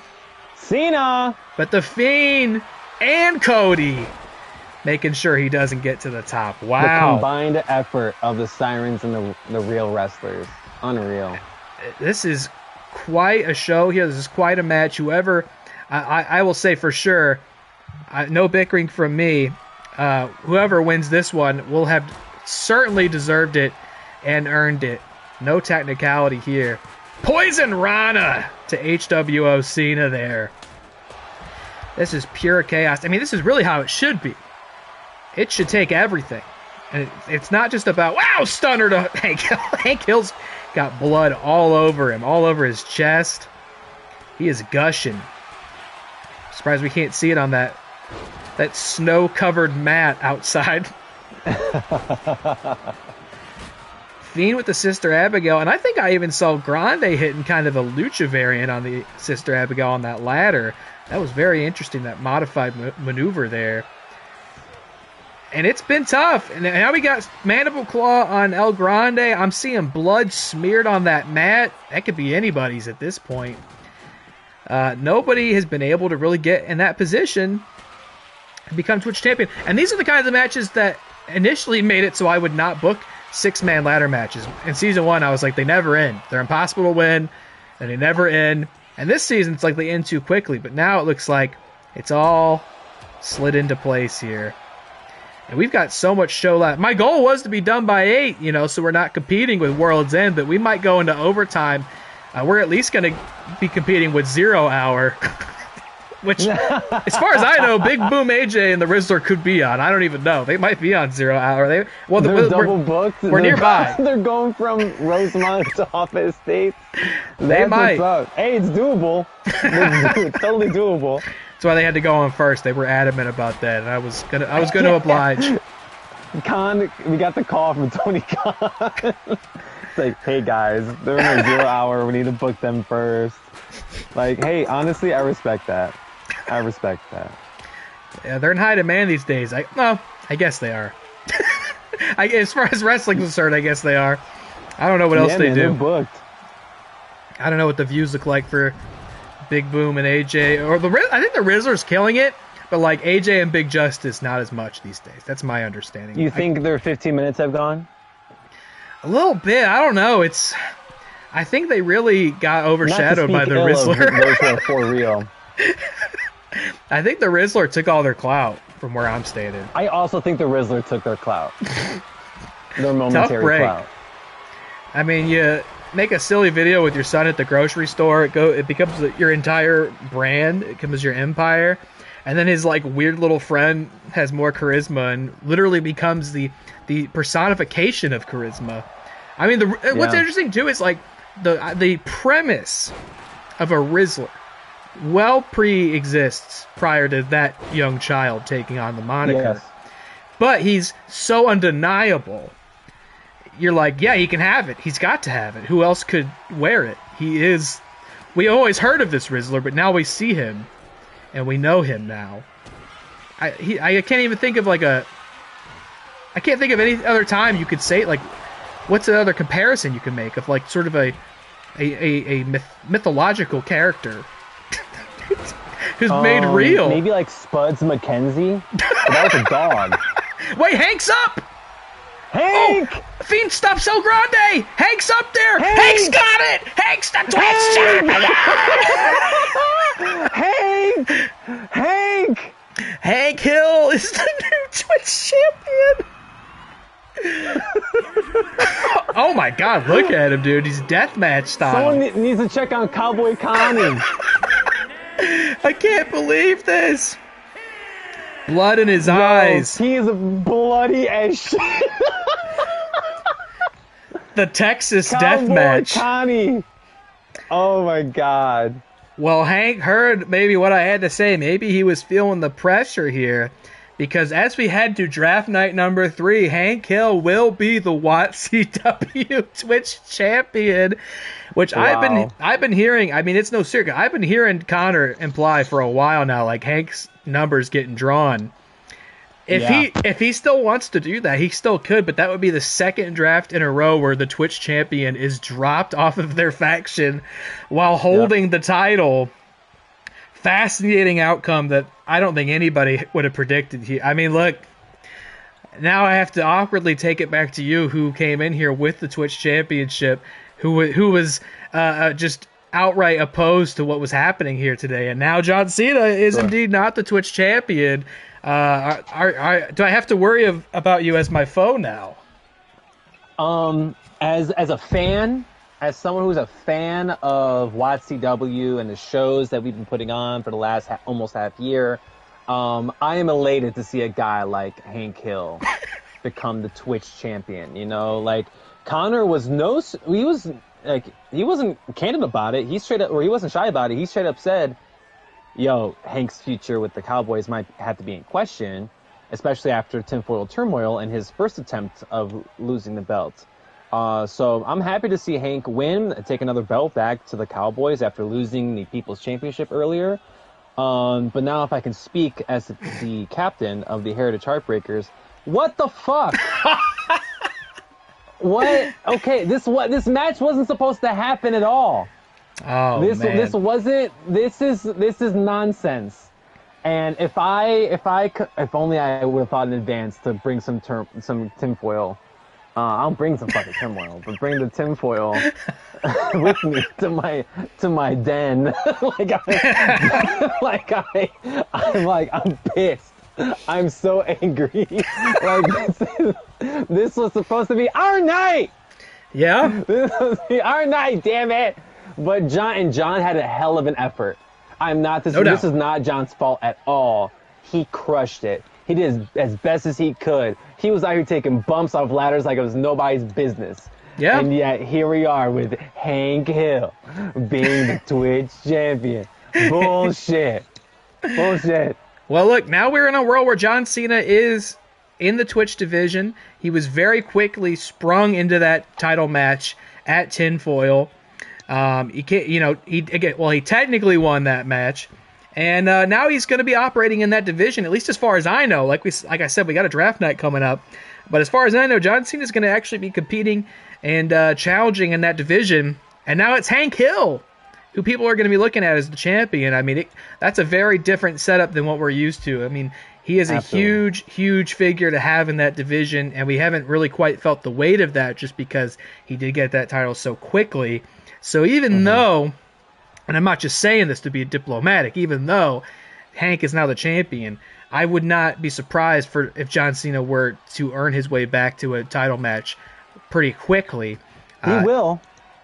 He will. That's what that's a great way to look at it. You should look at it that way. And Hank's got to size up now. You know what I mean? And like Hank's the guy. He was this close to getting cut from the team. He still might. I mean, who knows? I could see a world where Connor drops him, and then everybody's going to be looking around like, who's going to pick up Hank? Should did it with Dilly. Hank. Heartbreak. Now, mister, I'm happy to be on the team, but I will not be wearing pink. And honestly, that's a discussion if we ever have it. You know, maybe we can have it at the WATCW box at the Now Arena in Hoffman Estates. Well, if you do, make sure John Cena's not around. That could get real awkward. No. Why would we pitch John? John should be part of the conversation. You know. I mean, look, you're just talking Heartbreak Hank. Hank's got to come in at the expense of somebody else. That's fair. That's fair. We're just talking. We're just talking. It's an interesting conversation. No, of course we can't have a harmless conversation. Of course, no. That's what we're here for. And Matt, by the way, Matt, who I thought was going to be in the booth with me tonight, I haven't seen him yet in Chicago. Maybe his flight got canceled, but he's saying right now your Twitch title wasn't supposed to happen in the first place. So he's got thoughts on it. He's talking to you apparently, since Dilly was mistakenly. In the match. Dilly was mistakenly put in that match. Look, hey, now mistake. What's happening right now? See, that's all I was talking about earlier. You're diminishing John's reign as Twitch champion. I don't get it. Where's this hostility coming from? Look, no, I'm accounting for my own mistake. I'm just owning my error, and because it may have changed the entire trajectory of this division as we've seen it. And now Hank is the champion. And you just never know what would have happened had it played out differently, and we could never know. So we won't fixate on that, but we will say congratulations to Hank Hill for bringing the Twitch title to the Righteous Cowboys for the first time all season, and he will be the Twitch champion as we head into draft night number 3, which could definitely make a huge difference in how it plays out there. Let's see what we got next. We should have another FBC qualifier coming up here. Who have we got? Let's see. Who was the Cowboys rep for the tournament? I forget. You're about to find out right now. I mean, who else could it be besides the unstoppable Mr. X of the Don Callis family? What an appropriate matchup. Yeah, we had to get, big, tall, and spooky. That's the name of the game right here. I'm going to step away for like 10 seconds. I'll be right back. Yeah, big, tall, and spooky against big, tall, and spooky, both, full of holiday cheer. And honestly, man, unreal. To all the WATCW faithful listening, not gonna lie, I'm kind of butthurt. Again, no diss to John. John did his absolute best. As far as I'm concerned, he was the MVP of that whole match. But the greater forces from participants who weren't even in the original ladder match to begin with. I'm looking at you, Mr. EliMac. I'm looking at you, El Grande Americano. Y'all weren't even in the damn match. Y'all's factions weren't even in, or y'all's freaking factions weren't even in the damn match to begin with. And now here we are with Mr. X, a man who we've shared. Mr. X and I and my guys have been on the same team before. We've wrestled in many a match the last month or so, but my squad, we're no stranger to Mr. X. Jack Skellington is an icon, a modern icon of the holiday, and he rightfully deserves to be here. But good grief, this tall, dark, and spooky, this is how we like him at WATCW. And didn't get to see Mr. X come back out with that People's Championship, sadly for him. The tyrant does bleed, and he'll have to earn his way back to some championship gold today. But he'll have the chance for one, he'll be challenging for the tag titles tonight alongside Shawn Michaels, and if he beats Jack Skellington here, he'll have a chance to become the new face of Christmas. Mr. Xmas, potentially. Mr. Xmas. I mean, you can't deny something like that. Jack Skellington, the Pumpkin King, who surprisingly has never appeared across our holiday seasons or Realoweens. We've never seen Jack Skellington in WATCW before, so this was a big get for us at the Rosebud Theater here in Chicago tonight, folks. Big get Jack Skellington, who would be the first holiday legend to win here tonight if he can somehow pull it off against Mr. X. But holy hell, the odds are stacked highly against him. Cowboys can be riding that high, man. It's true. New Twitch Championship. They did lose the People's title, but they could turn it around. Turn around here tonight with Mr. X. I like that both guys wore their Saturday best. Of course, naturally How dressed is he to impress. taller than Mr. X? That's a tall man. That's a tall, gaunt skeleton right there. But with what he possesses in height, he definitely lacks in girth. It's a girthy Mr. man. X has the appropriate amount of both. Yeah, and that's all. It's that's not padding. I mean, he's got the coat on and all. Oh my God, he just punched the shit out of Jack Skellington there. That's all muscle under there. If he takes it off, and God forbid he does, you do not want to see what that looks like. But he takes it off. It is all under there. That is all him. Mr. X has really, I feel like, become the guy on the Righteous Cowboys. Randy Orton's the men's world title contender, but Mr. X, I mean, he's who y'all put in the War Games match. He was selected to be the People's Championship match, which he did win back at Tinfoil. And now, again, didn't put Randy in, didn't put Chyna in. It was Mr. X that Connor selected for the Fight Before Christmas qualifier. So he's really become, I think, kind of the icon of that team. I mean, he's so much of their success does come back to the tyrant, Mr. X. Hey man, when someone's hot like the streak that Mr. X has been on, you can't deny him.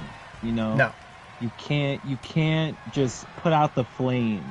And trust me, I am no stranger to riding the hot streak. Look at me with my usage of Nacho Libre. Like, I know all the other captains are pissed off that Nacho's featured on every card in a facet of matches. Hey guys, if y'all had Nacho Libre, y'all would do the same thing. Right. So, right, that's what I'm saying. So, and let the record show, Nacho was not 101 in the WATCW draft. My guy had a chip on his shoulder. How's the GOAT not going to go first? And here we are. And here we are. Lest we forget. Just because you're a first round pick does not mean like that someone said no to you. Someone said no. Someone denied Nacho. And frankly, I forget. Did I pick second or third? You picked second. Forget. I believe. That Matt picked first, right? Yeah, so he was the one to pass a Nacho, which if anybody was going to, it was definitely going to be him because he's got his own personal And he vendetta. let his hostility with Nacho Libre get in the way of greatness. And honestly, that's his problem. And because look at us now. Look at us. And Mr. X riding a high like no one else has in WATCW. Really Nacho Libre-esque. Not the same. Not the same. Though it is worth mentioning, Mr. X, clear. the first one in our company's history to defeat Nacho in a singles match back at Realowein Riot 1. So, I mean, as far as greatness is concerned, he's totally on that upper echelon. He's on that top tier. And I think it's interesting. I think it's interesting that you would suggest, though, that, I mean, I do agree, by the way. I think if anybody else picked first, other than Matt, they would have gone Nacho. Matt famously went Roman, who I think has been as much of an asset to his faction as anybody. I mean, curiously enough, what we've seen with Roman is every time he gets that title, it's like the league unites to get it off of him, and Nacho has benefited exclusively from that every time. Both times Roman's lost the title, it's been to Nacho Libre, but it's always been a sabotaged Roman. And I know for sure that Matt and the... Oh, wait, is Jack about to get counted out? Hold the boat. Hold the boat? Hold the phone? It's not a phrase people say. Hold the boat. Hold the boat. I got to get on the boat. Hold the boat. No, Jack gets in at the count of 9. But You know, not just the current champion now, but I know Matt, and he's apparently on his way here at some point. I know he would happily speak on the theory that Nacho can't beat Roman without these sabotage cards that have been played against him. I don't know if you have any thoughts about that. Scoreboard. Need I say more? Do the numbers lie? Yeah, do the numbers lie? Well, I'll tell you Where are this. we at? Tombstone pile driver to Mr. X from Jack Skellington. No one's ever said those words in that order before. Oh my god, I think he got busted open there, but he did kick out at the 2. Yeah, he did. Oh shit. Can you imagine if Mr. X fell short against the Pumpkin King? Oh, and now Jack Skellington's been busted open. I didn't even know he had blood vessels there. I thought he was all bone. If he's got any left, he broke him. And now we're both busted open as one of these competitors looks to make it to the main event. Oh, what's with the dynamic camera angle? Wow! Mr. X spears Jack through the ropes into the outside into the snow. And let the record show how impressive this is, because he's wearing nothing but leather and a nice hat. Yeah, dressed to impress always. He's dapper. He's dangerous, but he's always dapper. Terrifying, but terrific. But yeah, there's Matt in the chat already. I knew he'd be quick to say it. That not a single true one-on-one match has happened with Roman and Nacho because of the sabotage cards. So he's Don't get mad at me, man. I'm not the booker. You're also not the saboteur, I don't think. From what I can recall, I don't think you ever were the saboteur. Yeah, so what the hell? Don't whatever anger that is, whatever hostility that is, Matt. Jack just got counted out. That's awesome. I think he got goddamn jackknifed out there and couldn't get. Oh my god, I do not like this camera angle on Mr. X. This is very upsetting to look at. He's just standing there. Just standing there basking in his victory. He's on a tear. He beat the shit out of Jack. That was rough. Holy that was scary. hell. That was upsetting to see. He's trying to preserve his energy for the tag match. And now the main event later. Mr. X will be there. He will be there alongside the Fiend, Charlotte Flair, Stone Cold. Quadruple duty for Mr. X. He's going 4 times. And by the way, speaking of which, it's time for billionaire Chris Anthony Lopez to escort Nacho Libre out for his FBC qualifier. Hell yeah. Billionaire at the record show. We did beat the reunited Nasty World with Taylor as the proxy for Rick Radis. Right. We look at this! Double belted Nacho! 2 belts Nacho! 2 belts. Take a picture, guys. Take a picture. That's what greatness looks like. And we'll see that again later tonight in that steel cage match. Look, he's focused. He's dialed in. He's not wasting time with pageantry or fireworks. He is. Y'all see the cameras flashing? People brought their digital cameras to WATCW tonight to take pictures of greatness. Polaroids are going off throughout the arena. This is what's happening. This is the Kodak moment. This is a Kodak moment in WATCW. You see this? And I see the comment, Matt, scoreboard reads Nacho can't be the greatest when it can't be the greatest without an assist. When you can't beat the greatest without an assist. Matt, the scoreboard reads that I'm the first captain to triple digis. That's what the scoreboard reads. The numbers don't lie. Let's just be real. Just be real. Look at this guy. It's the face, the ace that runs the place, the double belted Nacho Libre. Not only is he your men's world champion, not only is he the chosen people's champion, but he's the mother effing goat of WATCW. And if you can't beat him, sucks. I'm sorry. Spit. Here we are. Let's run it. Let's run it.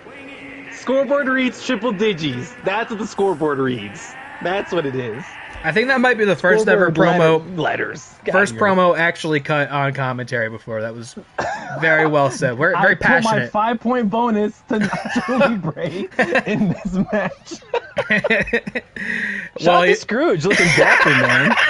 I love that Scrooge was coming out too while you were saying all that. Doug, let me cook. Ebenezer. Hey man, I recently watched the Muppet Christmas Carol. I have it on tape, and I put it on not too long before, like a couple days before Christmas. Banger. Oh yeah. Is that the best Christmas Carol? The Muppet one? I think I can't say there's one I would rather watch. To me, it's the most fun one to put on. I'm not putting on that Jim Carrey thing. No way. That's spooky.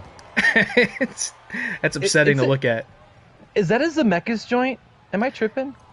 Yes, that you're right. That is a Zemeckis thing. His era of being like hyper fascinated by like mid 2000s early CGI. Hey, what if I made the entire movie look like this? Right, Zemeckis. He was on a.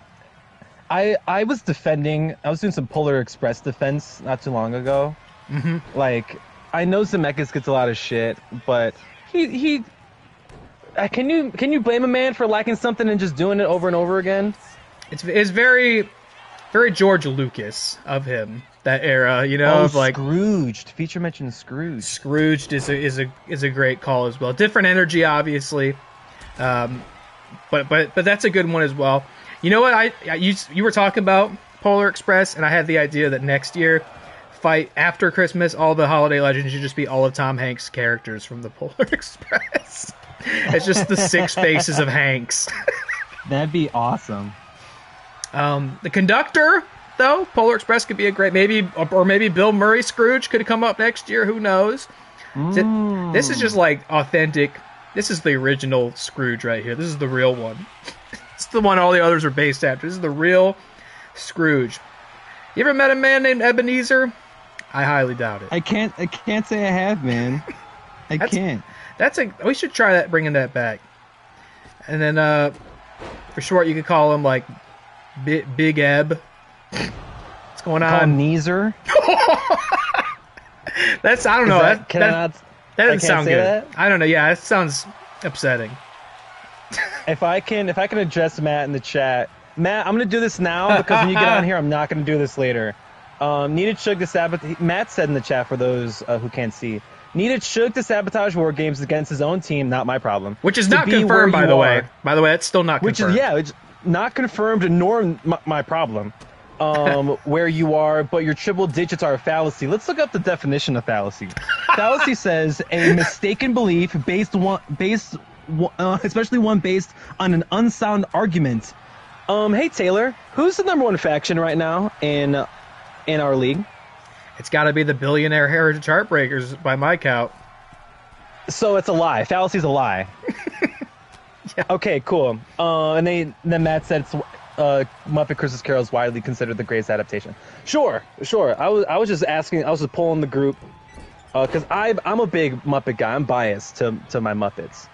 Hard to beat the Muppets. You know what I mean? Like those other adaptations, it's like, do you have any Muppets? Oh, you don't? Well, I just don't know that this is a contest, unfortunately, then.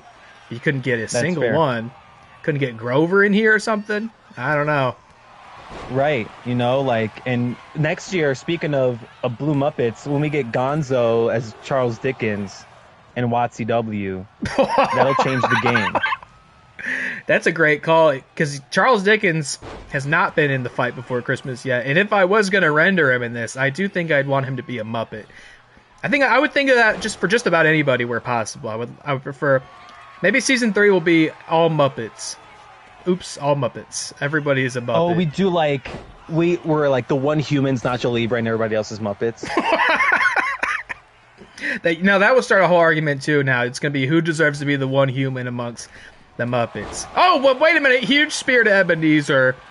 By the way, this has been pretty competitive so far. Neezer. Oh, he got 2.9. Scrooge gets the shoulder up. Can you imagine if Scrooge wins? Big knees energy. If Scrooge wins, this could be. If Scrooge wins, honestly, let me try to think of my defense for why that's not the most catastrophic thing ever. None of the holiday legends have won thus far, which maybe doesn't come as a big surprise. But first of all, I'll let everybody know, each one of these has been scaled to their WATCW competitor. So it's not like Scrooge is coming in here with like a 50 overall. Okay, this is a very, Very dangerous Scrooge. Probably the most dangerous Scrooge you've ever seen. Human, Muppet, or otherwise. But so far, none of these legends have won against the WATCW originals. Nice moonsault by Nacho there, who might, hold on, let me not talk over this, might be winning right here and right now. No! Scrooge with the shoulder up again! Hey man, you said you scaled him to Nacho. Yeah. So this is like the GOAT Ebenezer Scrooge right now. Well, he just got a Nacho lariat, and I've seen so many matches in that way, and I've just seen another one, because Nacho defeats Ebenezer in Chicago, and we'll be going to the main event. Alongside Mr. X, Stone Cold, Charlotte Flair, The Fiend, to challenge Kevin McAllister. Imagine two Nacho Libre wins, just as many belts for each win we have tonight. 2 for 2 Nacho tonight. Libre. 2 for 2. And he's getting quadruple Could potentially booked. go 3 for 3. Could potentially go to 4 for 4. We could easily see triple belt Nacho by the end of the night, way things are going. But there's a bit of show left before we could say for sure. We have one Right. FBC qualifier left, and that's, of course, going to be Roman Reigns, who we just talked about quite a bit. He'll be taking on, who else? But holiday legend, Calum Drift. We're using legend very loosely here. He's so I WATCW. quickly made icon in the mythology of holiday movies. Everybody is talking about Calum Drift. I think everybody's got something to say about him, right? Everybody's. Is it Calum or Callum? Is it? I don't know. You tell me. Have you seen Red One? Yeah, I have. Have you? Okay. I have. Yes, I have. Of course. I Who remember hasn't I seen saw it? that shit. Right, who hasn't seen Red One? I remember I saw Red One. I think it was an IMAX. Did it get IMAX screens? You saw it in I forget. IMAX? I don't remember because so just to share something. Again, to peel the curtain back with the WATCW faithful. Oh yeah. So something that my friends in the 219 and I do. Every so often we'll do a family dinner. And so essentially it's either we pregame or postgame a movie with Olive Garden. Love it. So we'll do this like once every couple months. We see I see all these people all the time, so it's not like a big deal, but we always try to make it the movie an event, right? Like we're choosing a good movie. And Red One was something that we were clowning for months. Yeah. And we're like, we got to do this for family dinner. So we did. We saw Red One and they got Olive Garden afterwards.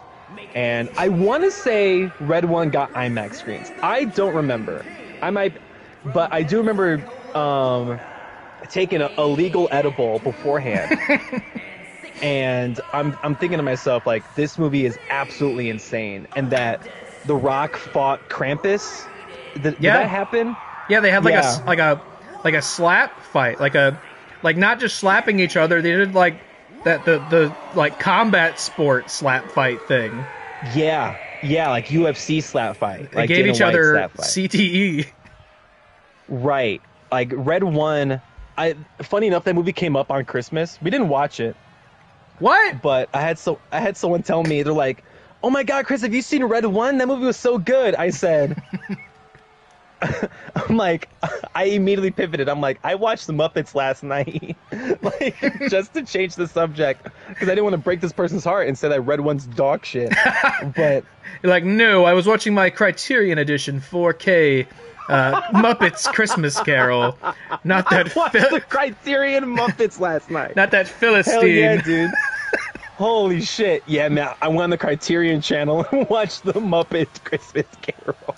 Hey, look, it wouldn't be the most weirdest insufferable conclusion. person you've ever met. It wouldn't be the weirdest conclusion to the Criterion closet. Sure. Like, if for whatever reason, if the Muppets are added to the Criterion, like that would be like instant, without you could, question, like, no doubt. Send a Muppet. You could like send Kermit to go do the Criterion closet and like pick out his movies he likes to watch. Oh Christ! Come on. You're cooking, dude. License to Letting print money. Kermit.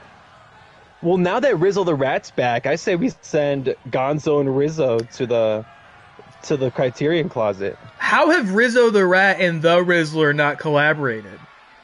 Dude, well, again, the Rizzo had been AFK for a while, dude. He got But now he's canceled. back. I don't know. He didn't get canceled. He got canceled, but after he's been exonerated, there was a settlement. He could come back. No. There was an No, internal man. investigation. Well, now it's just a matter of time. Maybe WATCW is the place to do it before we get so we can get ahead of the Jim Henson Company. We can just like just Rizzo and the Rizzler. It's about time that we vouch for like a problematic competitor in spite of the allegations, and we've gone with Rizzo the Rat. We'd have to go with Pepe Le Prawn, the King Prawn at that point. If anyone's getting canceled from... And by the way, we've been talking about Muppets this whole time. Roman's not done with this entrance yet. I know. We've been like, if we're going to pick... Who's the most problematic Muppet? At least the ones in regular rotation. The ones problematic in Muppet. rotation, not the ones that were left behind for a reason. Because it's either like Pepe Le King Prawn is probably at the Gotta top. be those old guys who were always talking shit in the balcony, who are probably here right now. Yeah, dog. Oh my god, dude, we need to do what? We need to get the Muppets to guest host WATCW. A Muppet show would be crazy. I'm gonna have to start doing the logic on that. How do I get that to work this season? That's the last turmoil before Really Mania. I mean, you're looking at a league where Calum Drift showed up before a Muppet. Dude, this entrance is actually fucking insane. The amount of aura that Colin Drift has right now is befuddling. Oh, Red I'm One. kind of shocked. You said it, Red One on IMAX, by the way. It made me laugh so much because I think back, like the first thing I think of when I think of Red One is he did this like clip. I don't know what this interview was, but he was talking about how he was like, I was hanging out with Chris Nolan. First thing I say, hold up, nobody calls that man Chris Nolan. And you tell me The Rock is going around calling him Chris? Like, I don't even, like, the familiarity Dude, there. wouldn't that be crazy? I'm already like, He's calling them up. I'm skeptical. He's like, we know each other so well, I call him Chris. He was like, I was sitting in this theater. I think it was prior to Oppenheimer, maybe. He was like, I was in the theater with Chris. We were watching Oppenheimer, and I was looking around. I had the thought, Red One on this screen, it's game over. And I just thought that was such a hilarious. He's like watching Oppenheimer, and he's like, what about Red One right here? Like, now we're in the same conversation in terms of cinema here.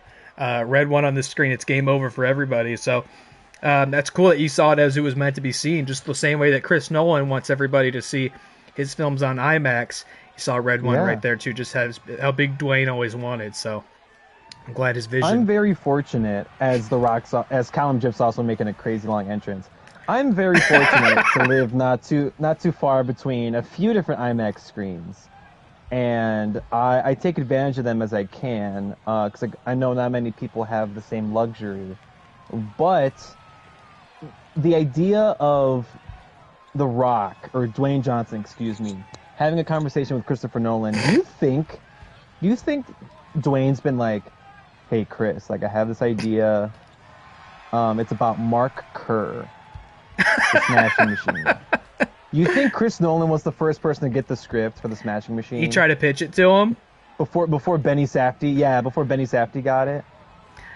There's no way he would have read that. You know what I mean? He's like, you want me to? He's like, okay, I just made you write your own scripts, but like, can you like take this one into consideration? He's like, yeah, I just made a biopic about like the godfather of like nuclear physics, the architect of the atomic bomb. Next up, got to be a UFC fighter. I think that's where I want to go next. That's where I'm interested in as a storyteller.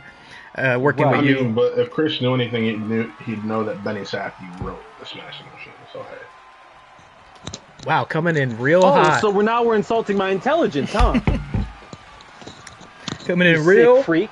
real rude at ringside in the $1 million shirt as Roman gets taken to the mat in a headlock by I bet Matt don't know. Is it Calum or Callum? Callum. He's like, yeah, I know, it's Callum. Everybody knows Callum. Matt's the number one Red One guy. No, that's just Check the review on What Real Entertainment on YouTube. Just like Callum Turner is the one who's up for Bond currently, so. You're saying no one pronounces it as Calum? No one says that? Caleb's a name. No, Calum's Callum. got to be somebody's name. Ebenezer's somebody's name.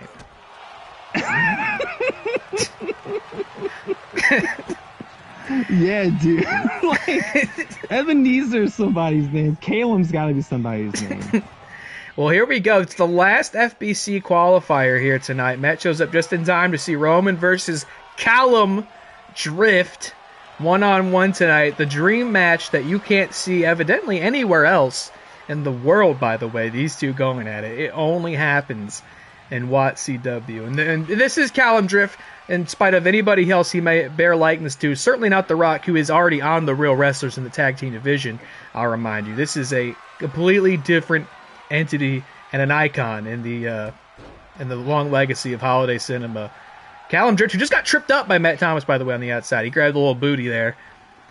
Here we go. It's the last FBC qualifier, and so far, all of WATCW's best have made it to the main event. It's Roman who now has to try to attempt the same, and I wonder if the pressure's on him a bit here.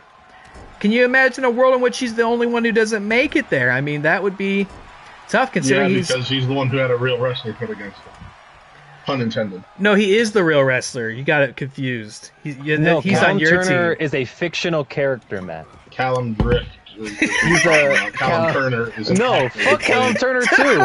He's fictitious. He's a Muppet.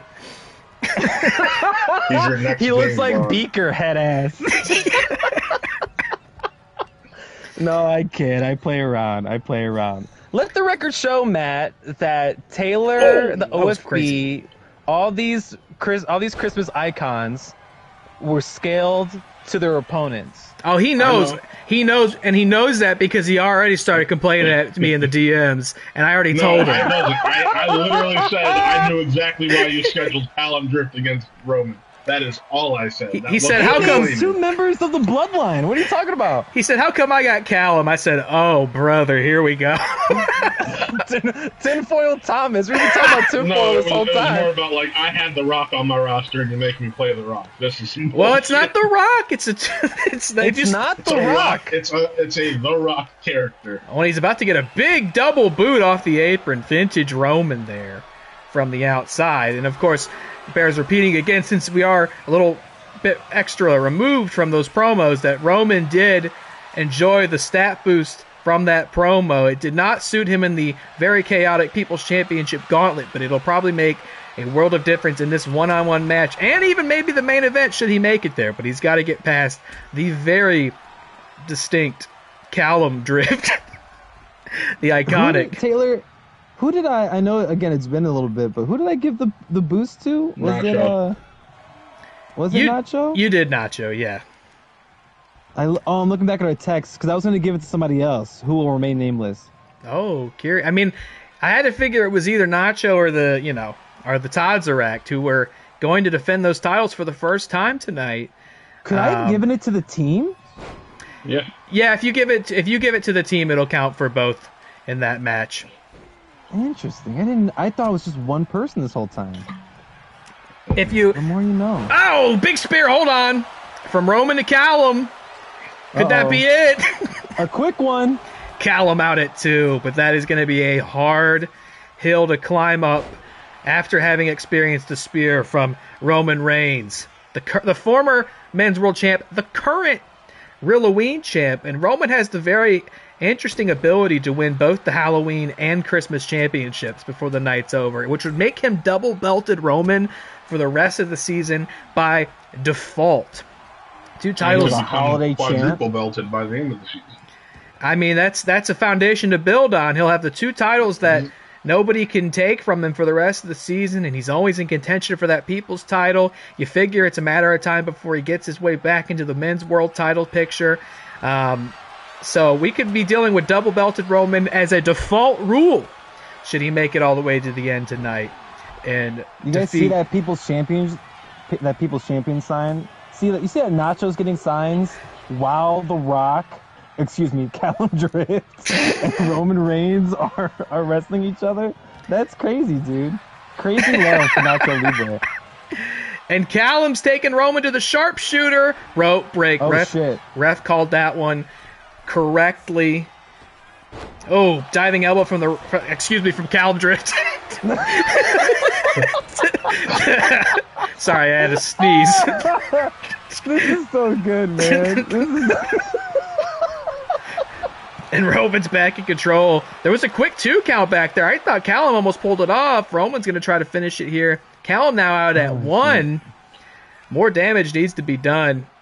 I think Callum was really banking on that sharpshooter, but the ropes ended it prematurely. And now he's going to have to build back to a point of advantage here as Matt's going for that turnbuckle pad. Those faction captains, they love Matt. taking off the turnbuckle pad. It's their favorite hobby. They love to do. They get bored out there, you know? Roman up top. What's he calling for? Maybe a little double axe handle. No, flying clothesline, but Callum reverses it into a body slam, and he's going for some sort of, what could it be? Callum's going for a big polar bottom. Oh, shit. Hits it. Middle of the ring. Callum wins. I knew it was gonna fucking happen. I knew it was gonna fucking happen. Oh, no. I knew it was gonna fucking happen. We're gonna see catastrophic tinfoil like no one has seen before. I am in disbelief. The superstition might have to return. You can't be on commentary for That's Roman only in Reigns title matches, matches. bro. It might have to expand. I gotta be honest with you. If I was gonna bet cold hard cash on any one of these qualifiers, it would have been for Roman to make it out of his in a breeze. But Nope, somehow, because he's going against The Rock. no, it was Callum Drift. It's The Rock. I got screwed. Oh Christ! Everybody else had a created player, and I had The Oh my Rock. God! Well, look, you might think Oh you my got screwed, God. but Nacho got Scrooged. What do you think about that? Nice. But somehow, it'll be Callum Drift, the only holiday hero who clears his FBC qualifier. And Holy hey, shit. he earned the shit out of that. He withstood a huge spear from the tribal chief. And no matter what his name is, no matter what he wears, it appears that Callum Drift is always going over everybody's expense.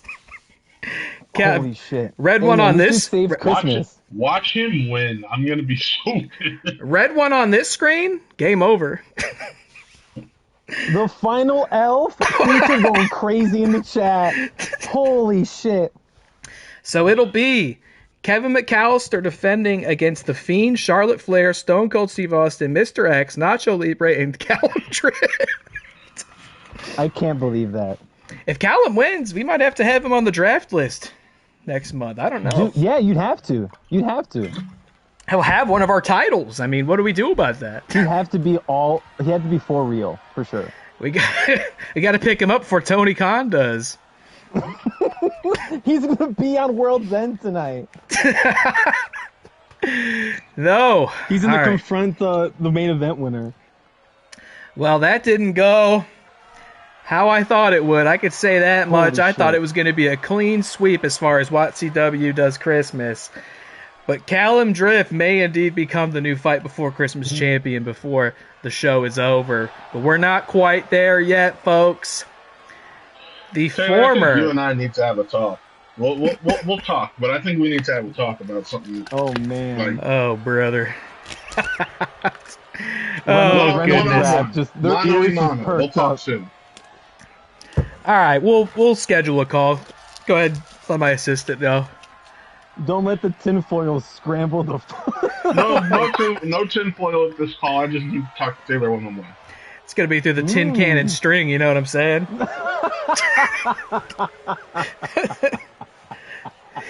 Encrypted, no one else on that call. Matt's gonna be like, I forbid there be movie legends like Callum Drift in future tournaments. Callum Drift Has is nothing to banned. do with that. That might be the Holy most shit. iconic thing Callum Drift's ever done, by the way. Like, Dude, I'll never Callum forget Drift his name saved now. Christmas, and yet that's still not as impressive as what he did. Might have to get Red 2 now. Dude, honestly, greenlighted. Who made that? Universal, Warner Brothers, Amazon. Amazon. Yikes. Never mind. Amazon MGM. Yikes. You know they called it that, by the way, because they were like, man, it'll be such a layup to just do red 2 for the next one. Like that. Yep. That makes all the sense in the That's where you world. get Chris Evans' character. Here comes the current. By the way, with the wrong Tron classic. Wrong Tron. The Hey, man, we've been having so WATCW much fun on this card. World Tag Champions enter to Season 2 for the first time. The Metarract with those belts. And it feels like all may be right again in the WATCW verse.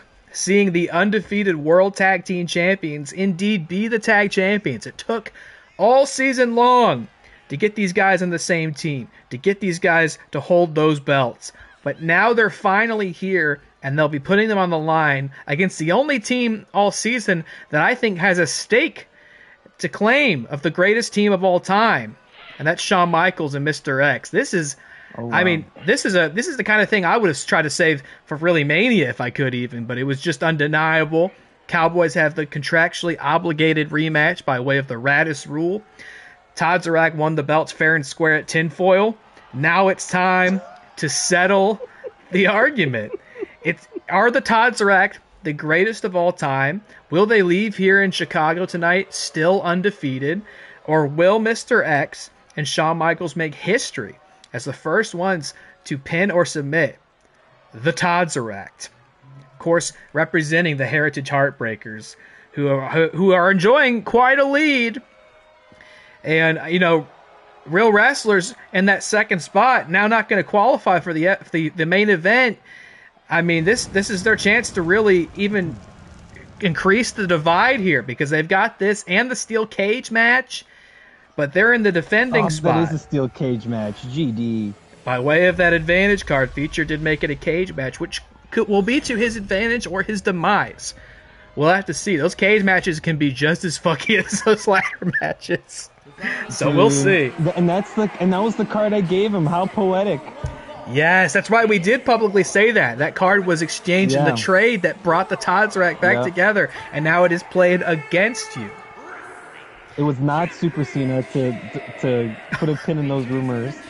I did not give Feature the Super Cena card. He's the one that informed me that he had that. And little did I know, it would make for great content. I have to shout out Feature in the chat again. The Polar Bull, but Santa Maivia is so good. Santa Maivia. It's so good. That's what it'll be if Good he shows job, up in Feature. AEW. Because now we own the license to Callum Drift, since he was here first. Right. We have the trademark. What's Santa Maivia doing in Daly's place? Yo, hey man, he's gonna confront MJF tonight after he wins the belt again. Now that sounds like cinema. That's a true aura moment right there. I can't wait for like the second we have an AEW invasion in WATCW. Like it's gonna be wicked, dude. One show only. We have a Forbidden Door. I gotta download a lot of characters for that one. Oh yeah, yeah. It's gonna take up a lot of space on that hard drive, brother.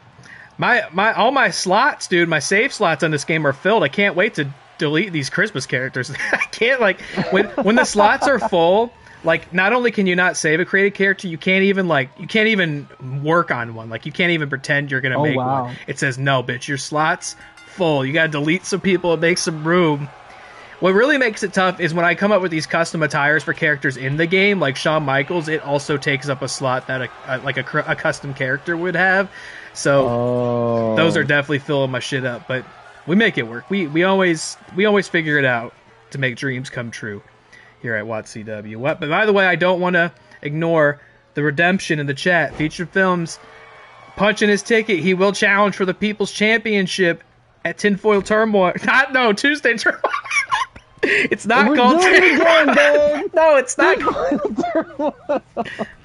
Oh, I've completely erased Tuesday. Muhlbach. That's his name, man. That's the name he made.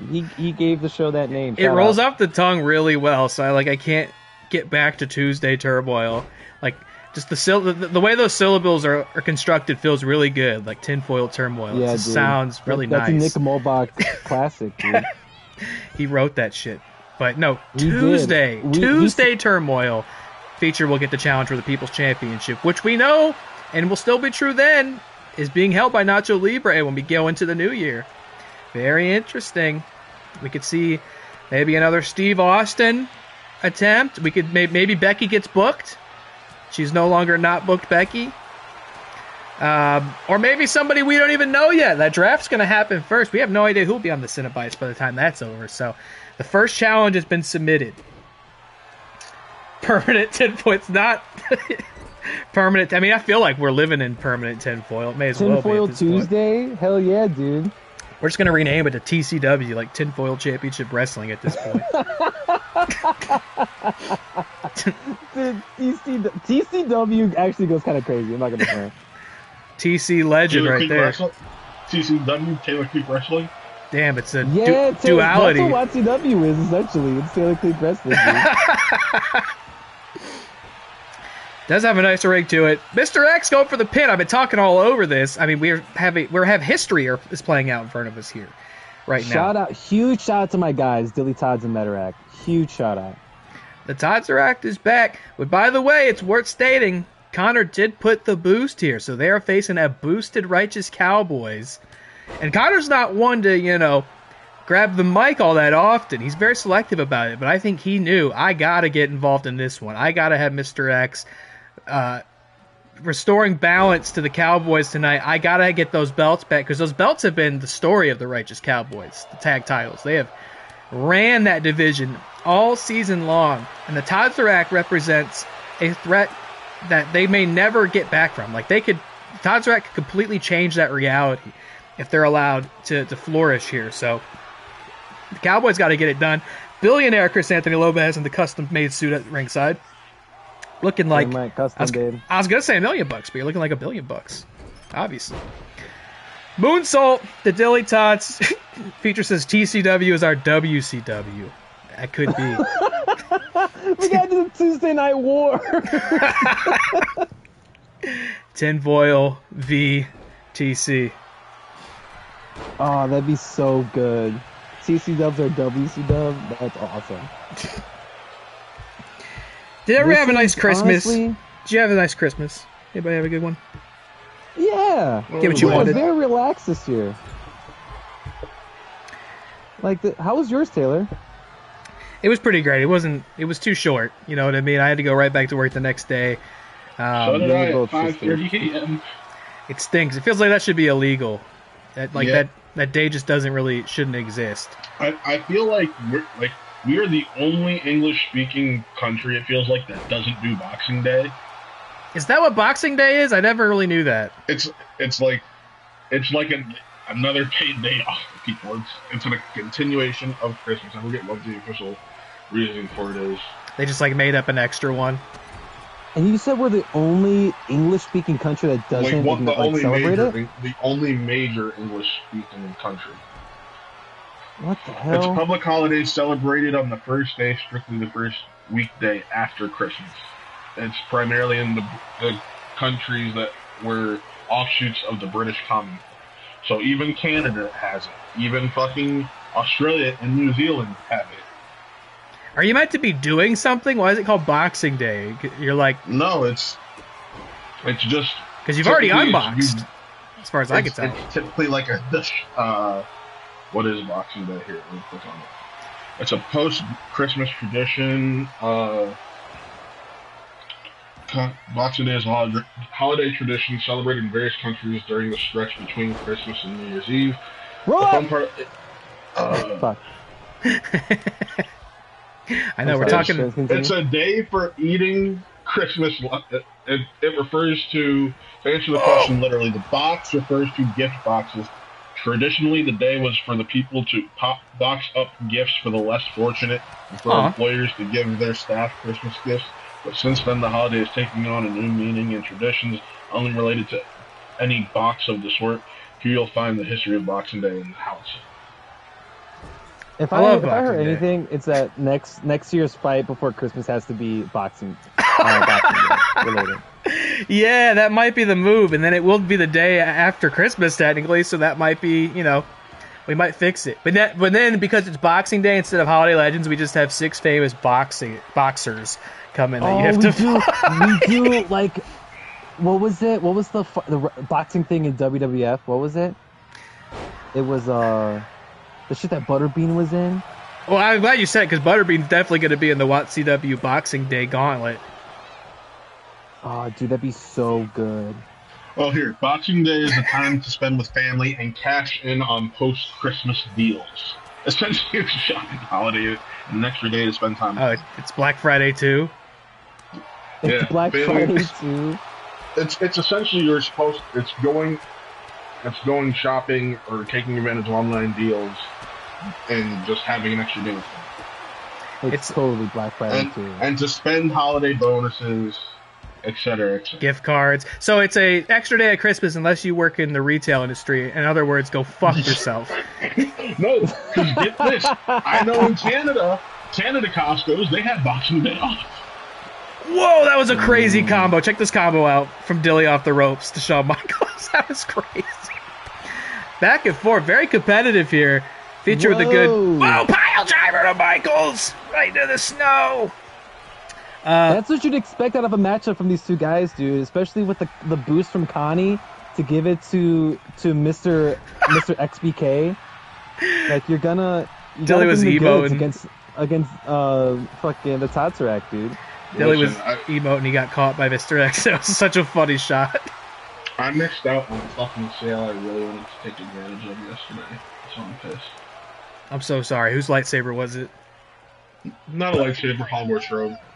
I was close. It's what? What was it?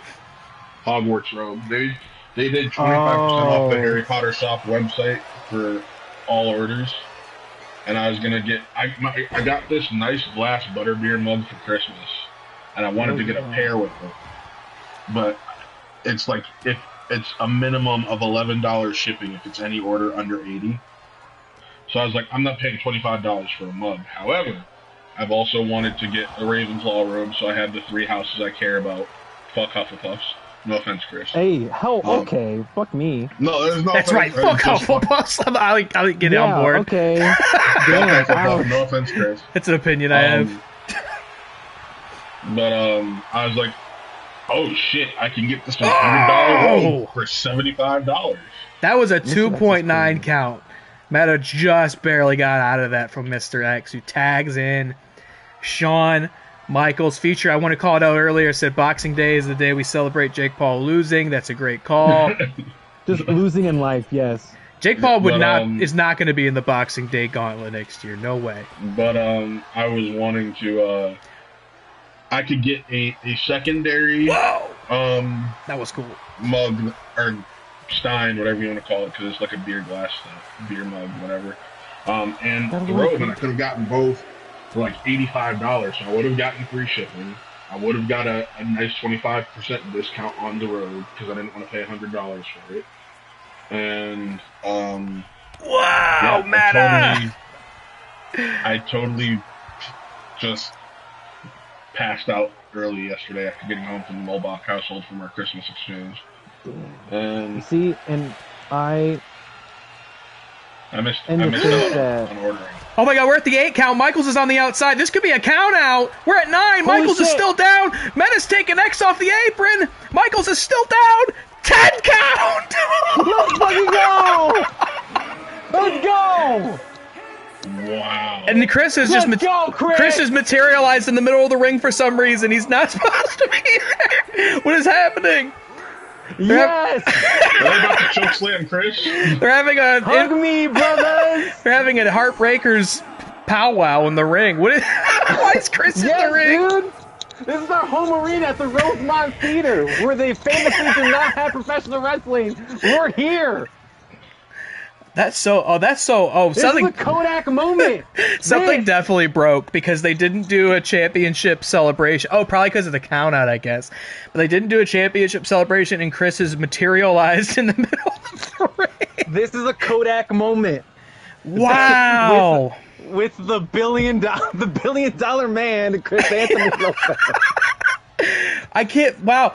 not only does the Todzrak win, but they do so via countout. Chicago's about to lose it out here. That is not the way we wanted to see that match end. When you have I'm not the booker. two all-time greats, two all-time greats settling their difference here, and I don't feel like much has been settled. I was watching that play out there. It was like Meta would whip Michaels to the apron, and then Michaels got stuck on it. Then the opposite happened. It was like they couldn't find their way back into the ring, and Meta just got there first. And the Todzrak retains controversially by countout, which means they are still the undefeated World Tag Champions of WATCW, undefeated across seasons. They will leave 2025 with the belts, and they will go into draft night number 3 with the belts, where I have to imagine their spots are not in danger. But it's up to the other factions, I think, at this point, with their last opportunity to build the team that could possibly beat Dilly and Meta, because we haven't met that team yet. Wow. Featured Film said it. What did I do? Featured is having that. I mentioned Oppenheimer earlier. Now that's him standing at the pond after Einstein just walked off, and Featured's going, what did I do? The Todzrak is back. Honestly, Todzrak, like, after this show, we're gonna go to the WATCW box at the Now Arena, watch some more pro wrestling, then go to the Heartbreak Hangar, Heartbreak HQ for the after party. Guys, what a night. And we're not even done yet.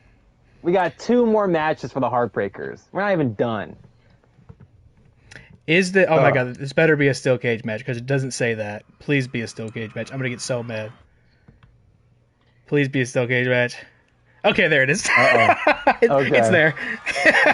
I think it just ran out of text to list steel cage on it. Okay. All right, here we go. It's been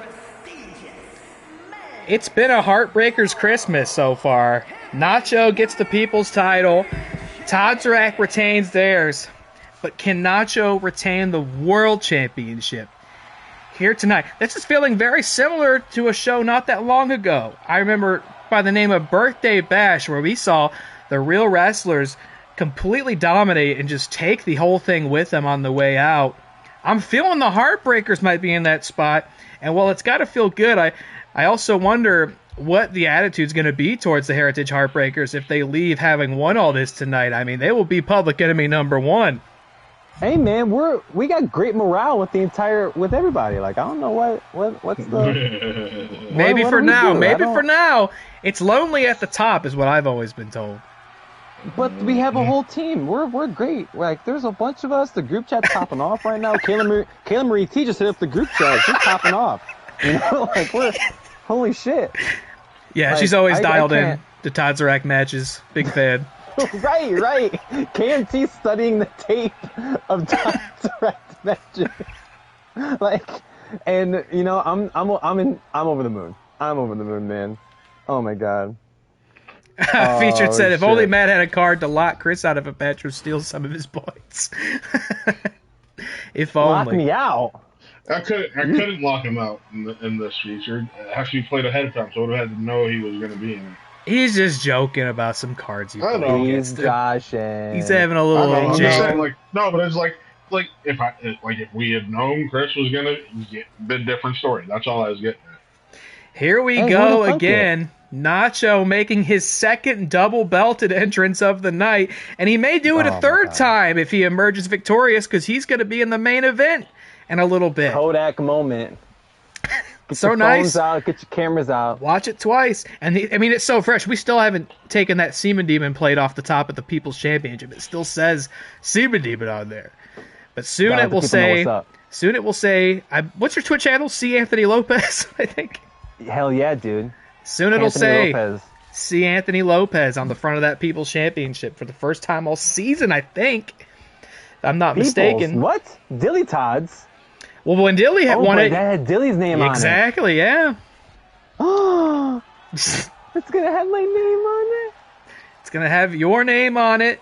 There's the 2 titles there, double belted Nacho. I said earlier, it's almost crazy to think that that's not happened before in our 2-season legacy, double belted Nacho. But it's happening here tonight, and it may not last past this match. Or he could be triple belted Nacho. That's what we're going to determine here. Now, this is huge, folks. I think for the Cenobites, we've been talking about teams and who's going to be the one to catch up to the Heartbreakers, if anybody.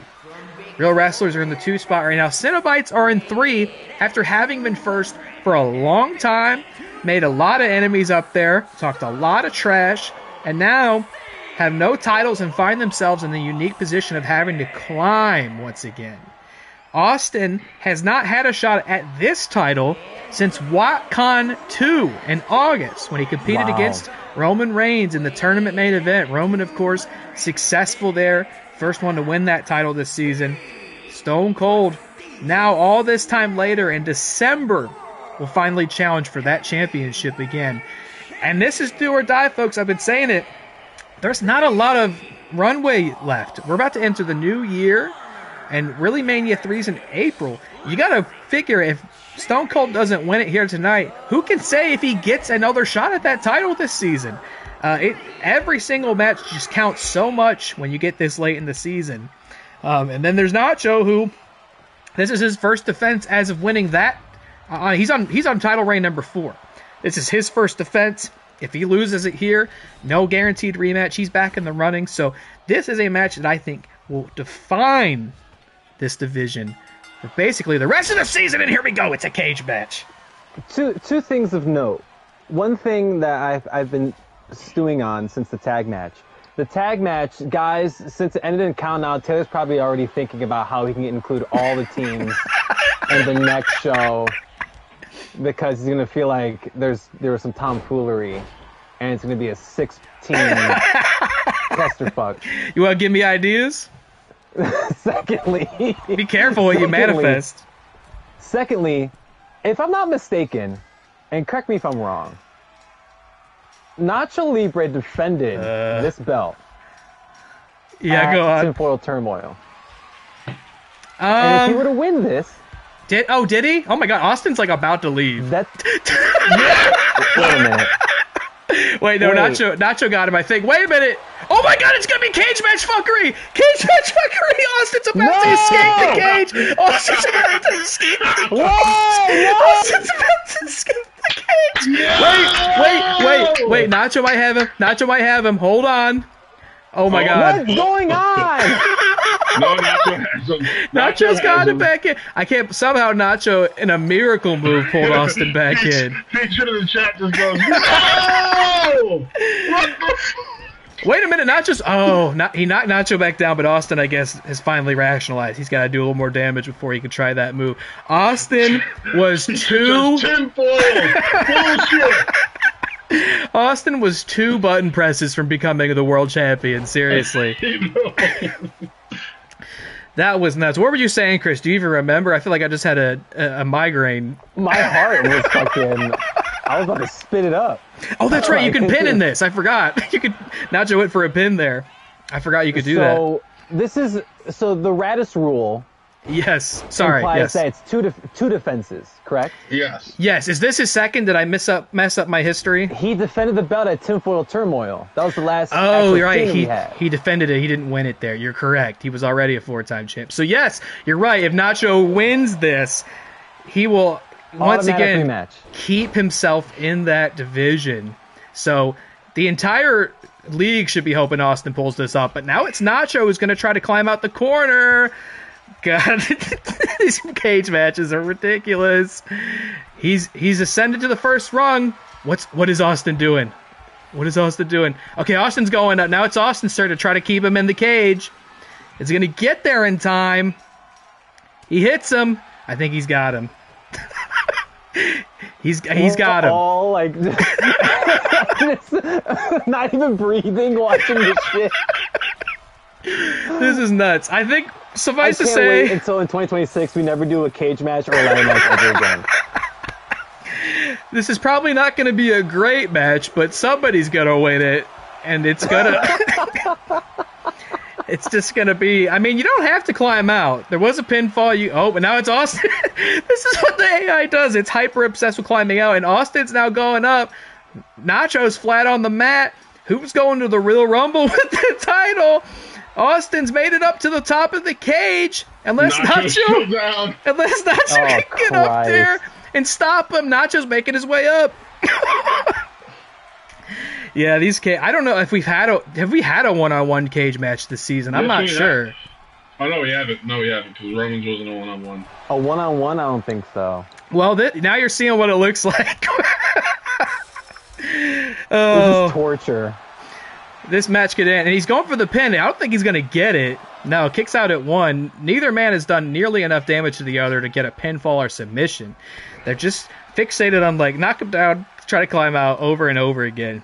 And we've really set this. I mean, I said before, that steel cage card is either going to be one of the best things Featured's done all season, or it's going to be his demise, because this match could end so quickly.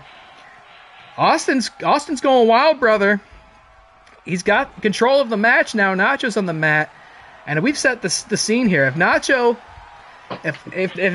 wins tonight, I mean, even when and if he does lose after that, he will get an automatic rematch. Stunner! Stone shit. Cold Stunner! And has Nacho lost the title? Nacho kicks out at 1. Oh, shit. And both these guys are boosted. Both these guys are boosted, by the way. So these are some dangerous fuckers who will both find each other again in the main event fight after Christmas match, by the way. Austin's got him up in the corner. What's he thinking? Off the top. Wow, with the double underhook, sends him flying. You don't see Austin move like that often. Gonna go for another pin, middle of the ring. Is Austin the champion too? No. Not quite. Not yet. You can hear a pin drop here at commentary for Chris. I am locked in right now. Wait, here we go. German suplex into Nacho Lariat. Lariato. Pins in middle of the ring. Is that enough? Keep in mind, Nacho eliminated Stone Cold in the gauntlet earlier tonight to become People's Champion. And this... Whoa, wait, off the top. Golden Eagle headbutt. Hooks the leg. That might be it. Did Nacho retain? Austin kicks out at 2. And we might have a real match here, folks. Where's Nacho going? Oh my God, Nacho's going for the spear. Oh, shit. He hits it. Oh, shit. Spear to Austin. What's Nacho going to do? He's going for the pin here. That's got to be it. He's got to retain. Austin kicks out at 2. Yo! Austin, dog. Nacho Good just hit fucking Austin with all of his best moves, and he kicked out again. The son of a bitch. Oh, man. Can Austin win his first world championship in WATCW tonight? Or is it just a matter of time before Nacho calls it here? Austin will have to rebound in a big, bad way, because Nacho, though hasn't won, is firmly in control. Austin dodges a big move in the corner. Bulldog! What's the Rattlesnake thinking? This could be, you just never know. So much could happen, but he has to take this opportunity in front of him to become world champion. Here we go. He's going with the, fuck you. Hits the elbow on Nacho. Hooks the leg. Is Austin world champion? Nacho at it too. And that was the move that took down Rudolph earlier tonight.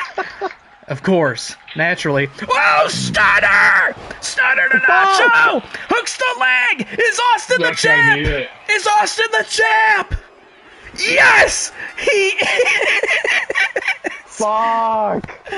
Stone Cold Steve Austin wins the WATCW Men's I'd like to play my World automatic championship match card for Championship. Roman Reigns. The No, automatic... I'm kidding. The Radis Rule rematch is void, and Stone Cold brings the men's world title to the Cenobites for the first time all season. That was a do-or-die, must-win situation for the Cenobites, in my opinion, and whether it made a difference, who knows, but the steel cage match was played, and they did win, so you can't argue with that. Austin is taking that title to the main event tonight where he could become a 2-belted Texas rattlesnake. Featured's going off in the chat. And Chris, how we doing? You know, this is a match where, like, we've documented that Nacho hasn't been as lucky in cage matches of any kind. And Featured winning here, congratulations, buddy.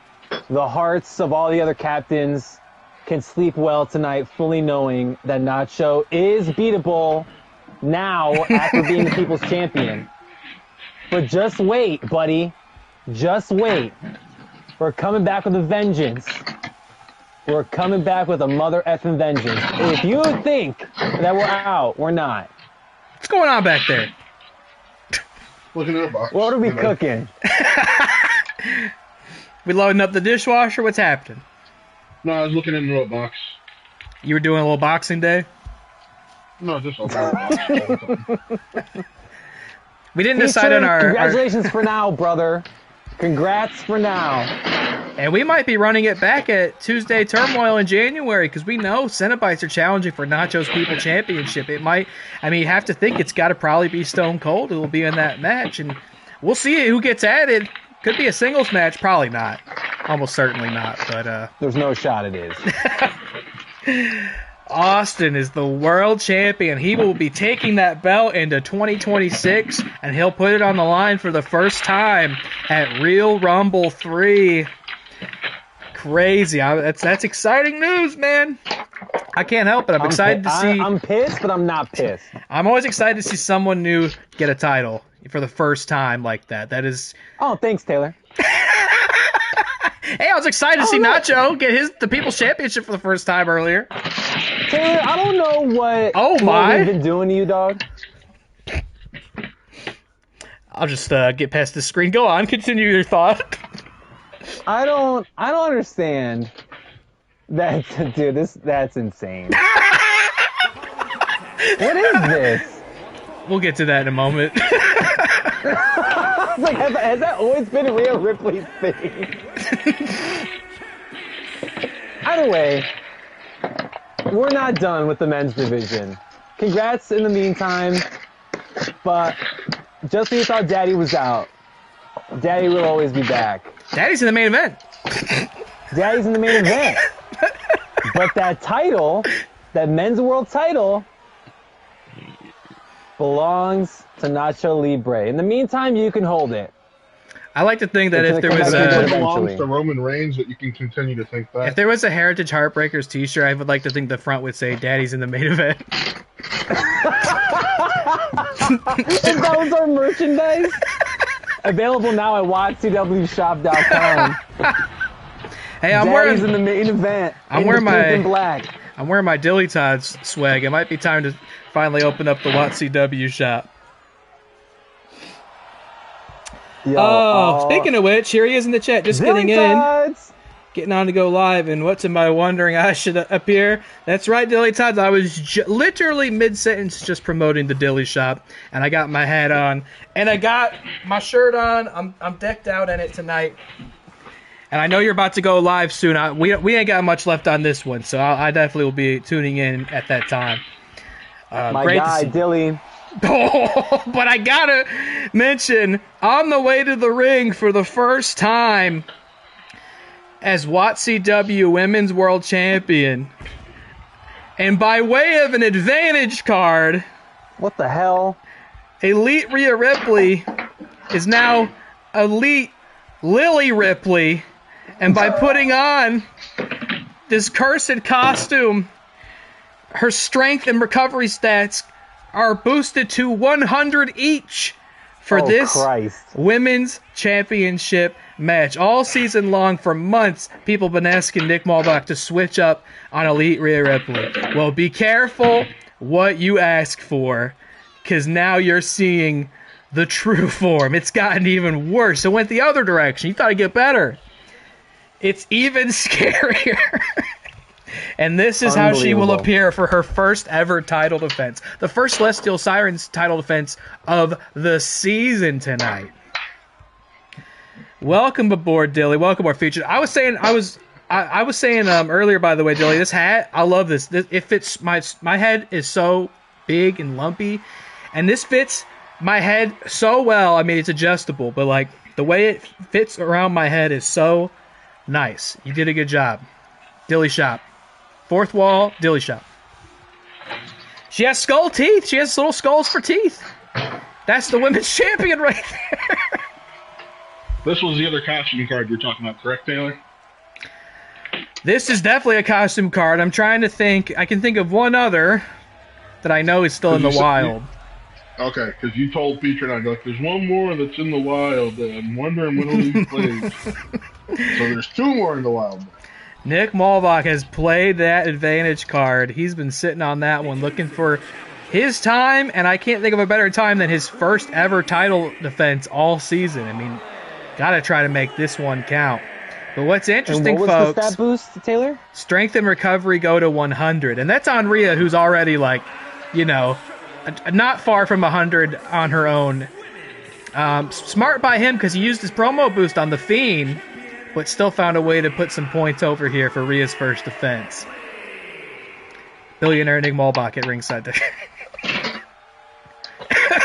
Here we go. Sorry, but I'm going to get a cough drop. Just so excited about Elite Lily Ripley. Here we go. And then, I mean, he's got it. He's got the title. Now but the hardest part comes next, keeping it. And he's defending this against Charlotte Flair, who last time these two locked up, Charlotte won. Charlotte won. She's had a great little run since getting brought on with Draft Night 2 for El Diablo de Patas. And now she could bring this title to that faction for the first time as well all season by beating... And then he'll drop him shortly afterwards. Yeah, and then she'll get dropped at Draft Night 3. Big Lily Ripley stands in her way, though. Can she... I mean, won this in maybe a little controversial manner, the 3-on-1 Exploding Hammers Elimination Handicap match at Turmoil. So, you know, she may still have her doubters out there. The Sirens certainly have their doubters out there. But now, no tricks, well, except for the big evil Lily costume. But no tricks. This is one-on-one title match. May the best woman win, and she will take that belt into 2026. And Charlotte Flair will also be in the next match. Our main event. Yeah, dude. 2-belt Charlotte. That'd be nuts. That main event, because the main event's just no DQ, ain't it? Yeah, it's a 7-person elimination, falls count anywhere, no DQ.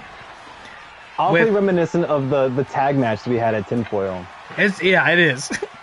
Oh, here we go. A little back and forth between Elite Lily and Charlotte Flair. Doing the hockey fight, trading chops. And we're really bringing this right up. We're going into overtime, folks. We're about to overlap with World's End, so you got to make a choice. Are you going to change the channel, or are you going to keep watching the fight All the people in afterwards? attendance that got tickets to both shows are going to be pissed.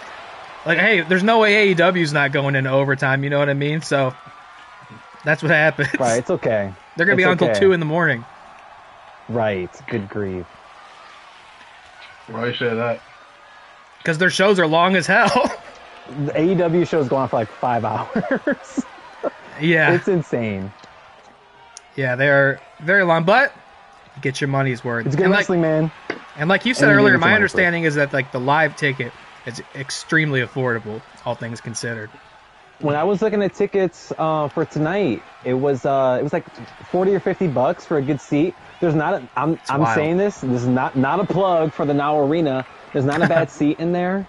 I've been in there a couple times. There's not a bad seat in the house. It's a pretty small joint relative to other places in the Chicagoland area, but I went to All In there, the infamous All In. Like that was a really wicked experience. But AEW shows, they're gonna make the most out of that $40, $50 that you're spending to get a seat. And that's no like dog and pony show. Like you're about to see world class competitors have like Right. start to finish great matches. And you're not going to go in and watch like 3 matches and a bunch of commercials, you know? Right. Um, AEW is only second to the product that is given out at WATCW. yeah, I mean that's what we do, you know. This is really a new era in WATCW because that's what we do, right? We just tell stories and big moments, cinema, etc. Right. That's what we do, you know. By the way, Like we Okay. are. Chris, Yes, what is the most intense live event you've seen in Chicago? Was it Andrejko and Snyder versus Riley and Bateman? Or was it a wrestling event? Shout out to the night Chris Anthony Lopez and I was talking about that show recently. historic day. Yeah, that was truly. Man. I like those. I'm trying to think of an earnest answer, but given the 2 examples I was given,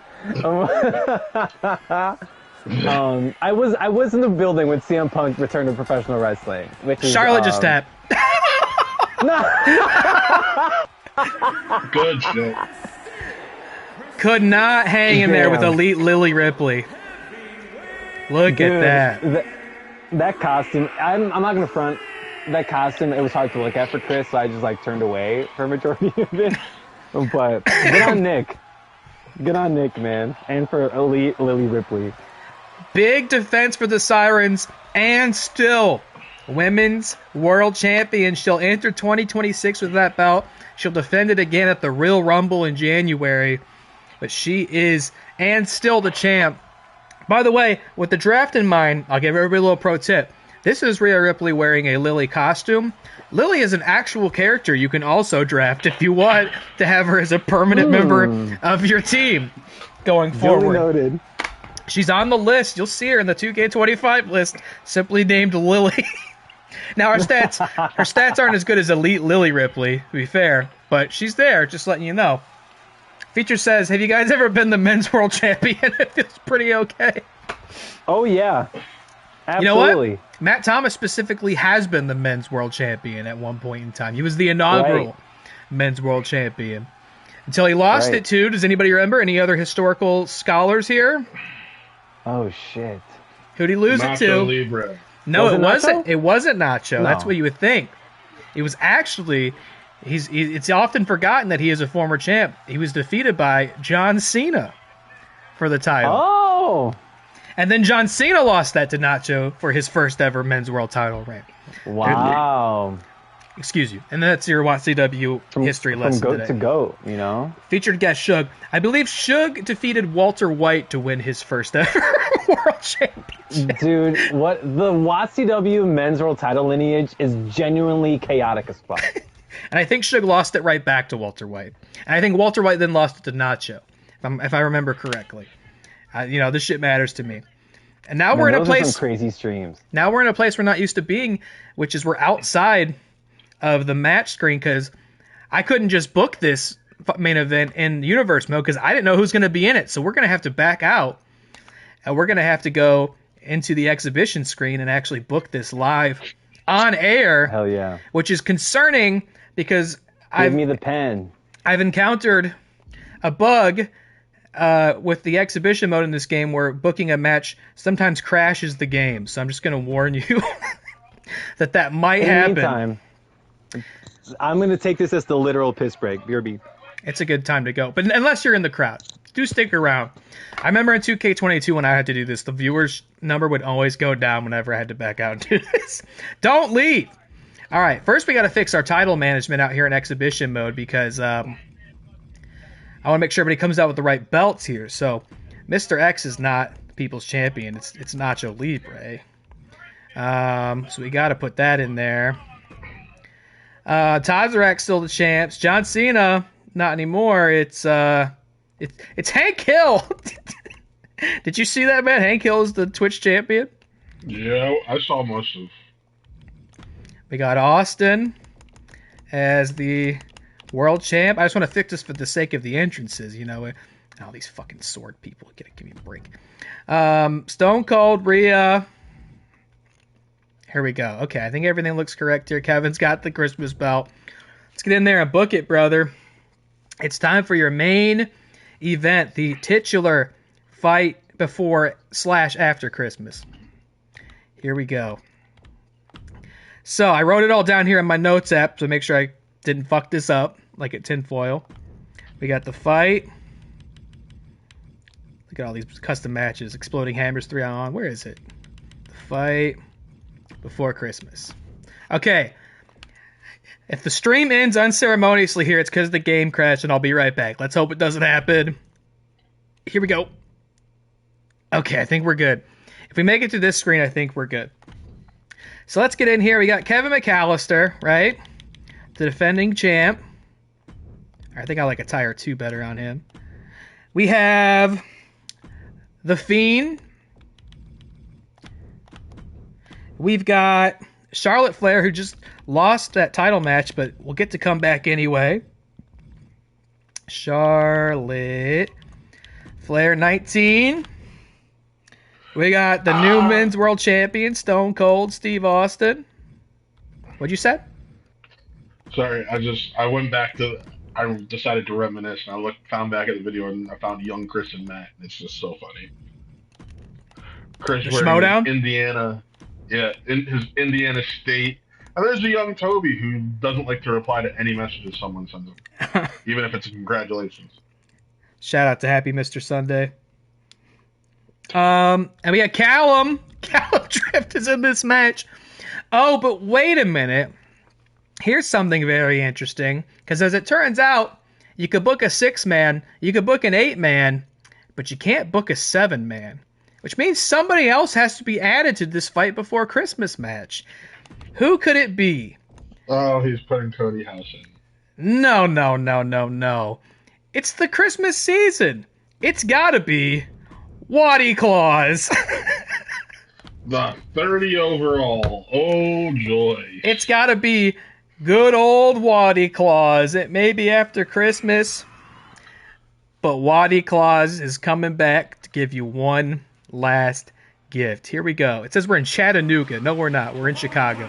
Nice try, Mike Rome. Here we go, folks. The main event.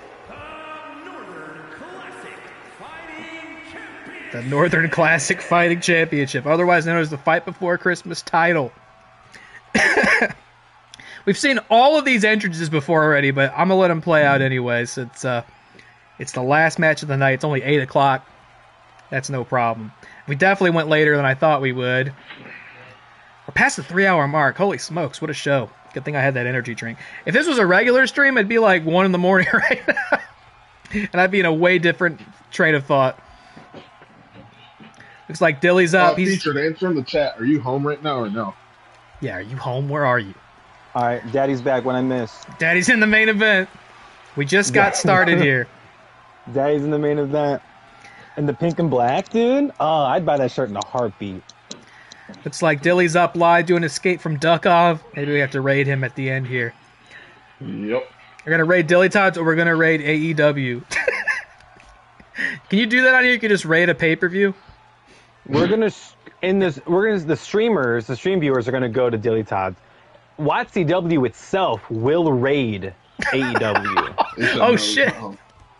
We're gonna pack Okay, up the I was just trucks. curious. I didn't know if you'd want to play Fort after the stream, but if you're not home, I'm not gonna bug you too. He can't play Fortnite. He's going to World's End. He's bringing Austin to add him to the main event. Oh shit! right. That's rad. Dude, The WATCW invasion angle in AEW would go crazy. Look, I'll tell you this. You know if this was Season 1 WATCW where it was all just bullshit I made up, there's no way Mercedes Moné would not have tried to have won the WATCW championship by now. Oh, dude. The fact that she's not... If she was draftable, Taylor, if I You're can... picking her up? Not to talk about production, but if she was on the main, roster that you gave us in, what was it, June, July...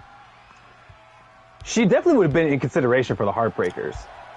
Mercedes is a Interesting. fucking goat. Interesting. Well, you know This what? is I Draft love coming Mercedes. Well, you know what, Chris? I said earlier What's that the OFB had a big announcement. I wasn't going to say this tonight. I was going to save it, but I can't think of a better time than now, quite frankly. I'm sitting here with two faction captains. We're live. We're going to watch a bunch of entrances that we've already seen this earlier tonight. Multiple times. What better time to yap about this than now? We got featured in the chat. I'll post it in the group chat afterwards to make sure everybody's on the same page, but I'll give everybody the scoop. I said this next draft night's going to be different. And it is. Because as usual, you'll be able to draft anybody from the 2K25 list. You'll be able to draft anybody from the WATCW free agency list. And for the first time ever, you'll be able to draft anyone from Community Creations at the third and final draft night. So if you want to draft somebody from AEW, go for it. New You're Japan, sick.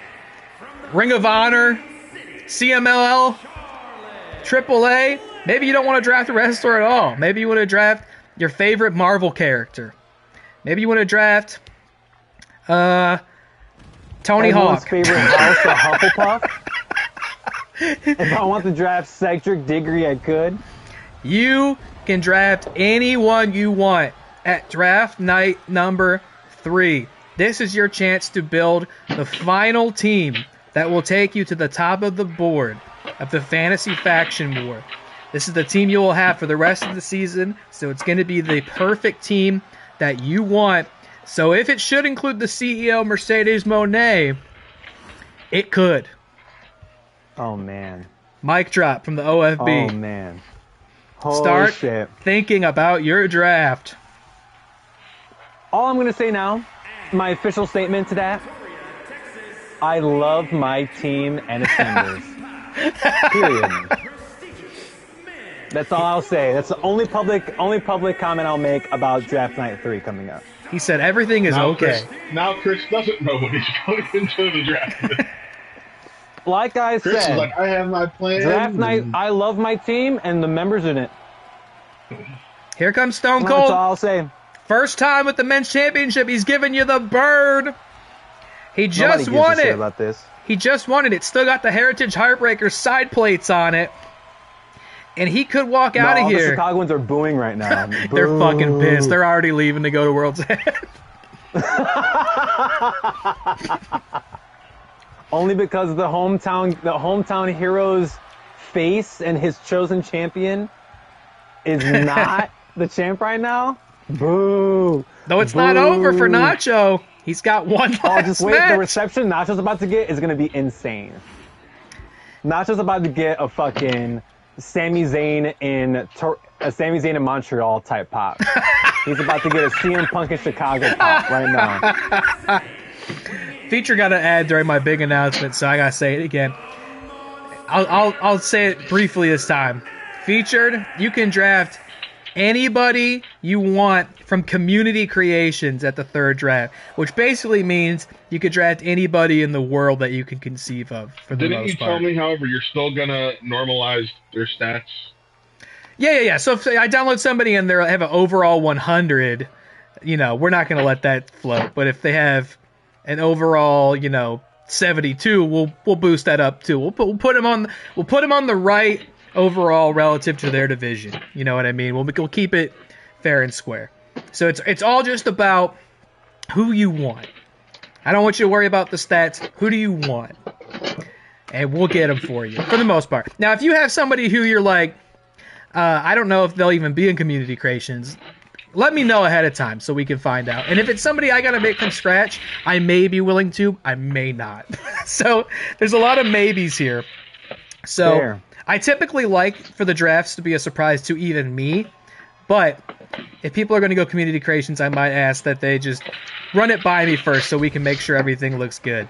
But this is the huge shakeup. There's Nacho. I was going to say Nacho's going to have to come out with no title, but that's not true because he's the people's champion. You hear the roar? Nacho.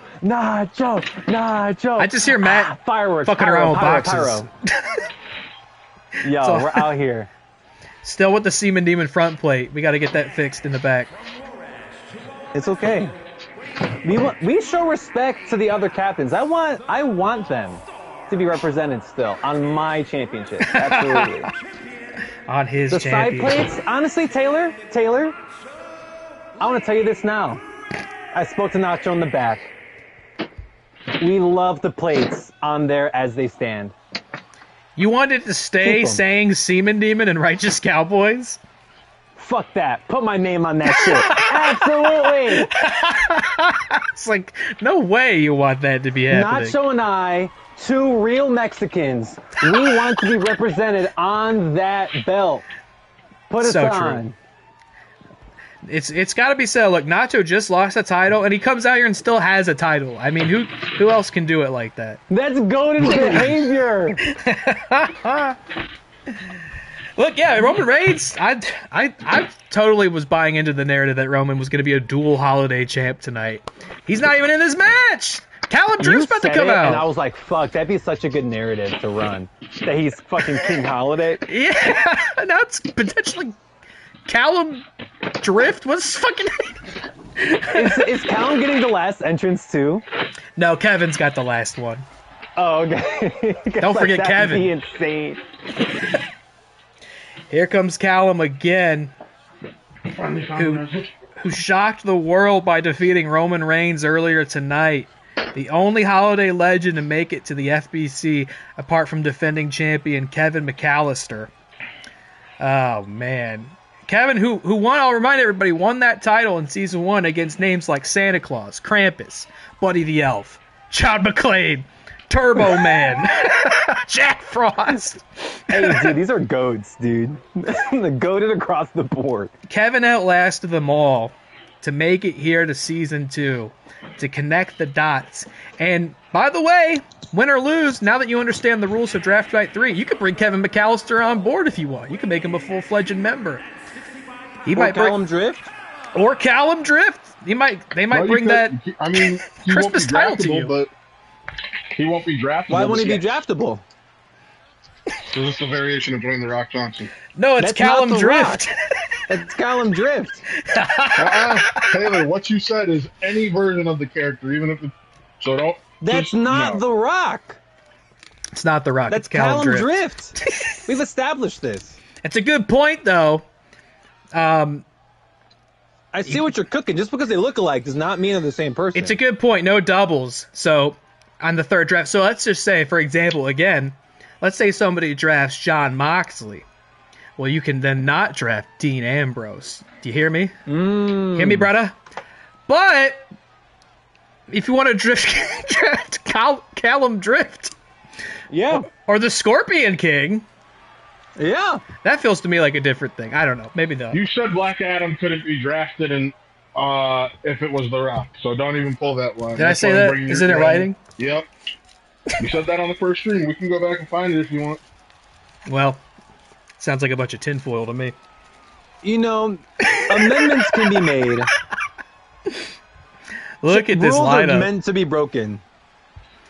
Matt's panicking. He's like, I can't have Callum Drift out there. He's gonna fuck up my whole Well, season. I can't have the tribal chief hunter. I can't have him in WCW. Callum Drift, men's world champion. No. It's either this. I again, not to peel the curtain back any more than I already have, but it's either that or Callum Drift is head of sword or whatever the fuck the. Hey, whoa! Now, don't. It's not. Now you're cutting a little too close to home. Hey, dude. All I'm saying is that what if Dwayne re-downloaded Twitter? That's all I'm saying. Is he off Twitter? I don't know. I don't fucking care. But Well, Dwayne, I don't know all I'm what saying- Dwayne's doing, but Callum might be. Here we go, Chris. You missed this part. You got up and walked away. You missed this part. There's another Kevin contender in McAllister? this match. why do you want it? What the shit? No! No! Waddy Claus is here. Because you can't do a simple 7-man, evidently. You could do a 6-man or an 8-man, so we had to find an 8th man, and he is no man. He's a walrus. Waddy This is garbage. Waddy Claus has arrived He in the should have main been event. suspended after his actions Whoa, at whoa, tinfoil whoa. turmoil. Hey, look, I don't know what that was. I don't know what you guys were trying to do. He should have been suspended. Waddy Claus did nothing wrong. All the kids are so... I was saying earlier, we were doing a charitable outreach program here in Chicago. He was building snowmen with some children. There's no snow on the ground. No, it was. There was snow. It's so snowy here. There's no snow in Chicago. That's why it was charitable. He brought the snow for the kids who didn't have any. Of Christmas to Chicago. They didn't have any. They didn't have any snow, and he brought the snow and he gave them a miracle on December 27th. Oh my goodness! Here we go. It's the champ. Daddy's in the main event.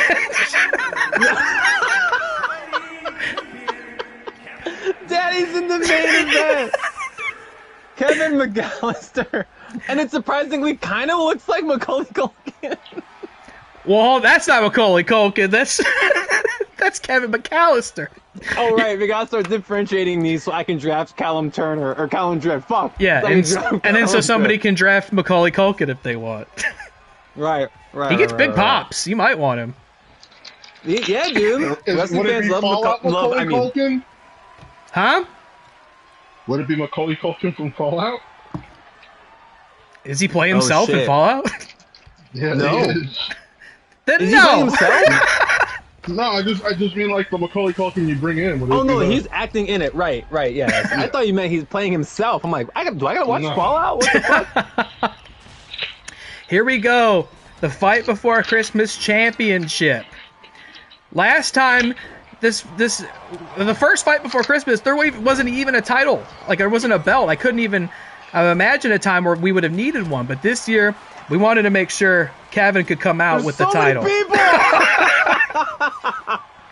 Kevin came out with a title for what might be the first and only time when you consider his competition here tonight. Mr. X, The Fiend, Callum Drift, Stone Cold Steve Austin, Waddy Claus, Charlotte Flair, and Nacho Libre. And Mr. X has a basketball! He beams Kevin with it. This is giving fucking tinfoil turmoil. That whole show is just nonsense. That's what this is. This is insane, dude. This is it. This Holy is the shit. fight. This is the one you've been waiting for. The Elimination. epitome of WATCW is this match. Elimination rules, falls count anywhere, no DQ. And there's, as you saw, Mr. X got that basketball. There's all sorts of gifts under the ring for our competitors here tonight.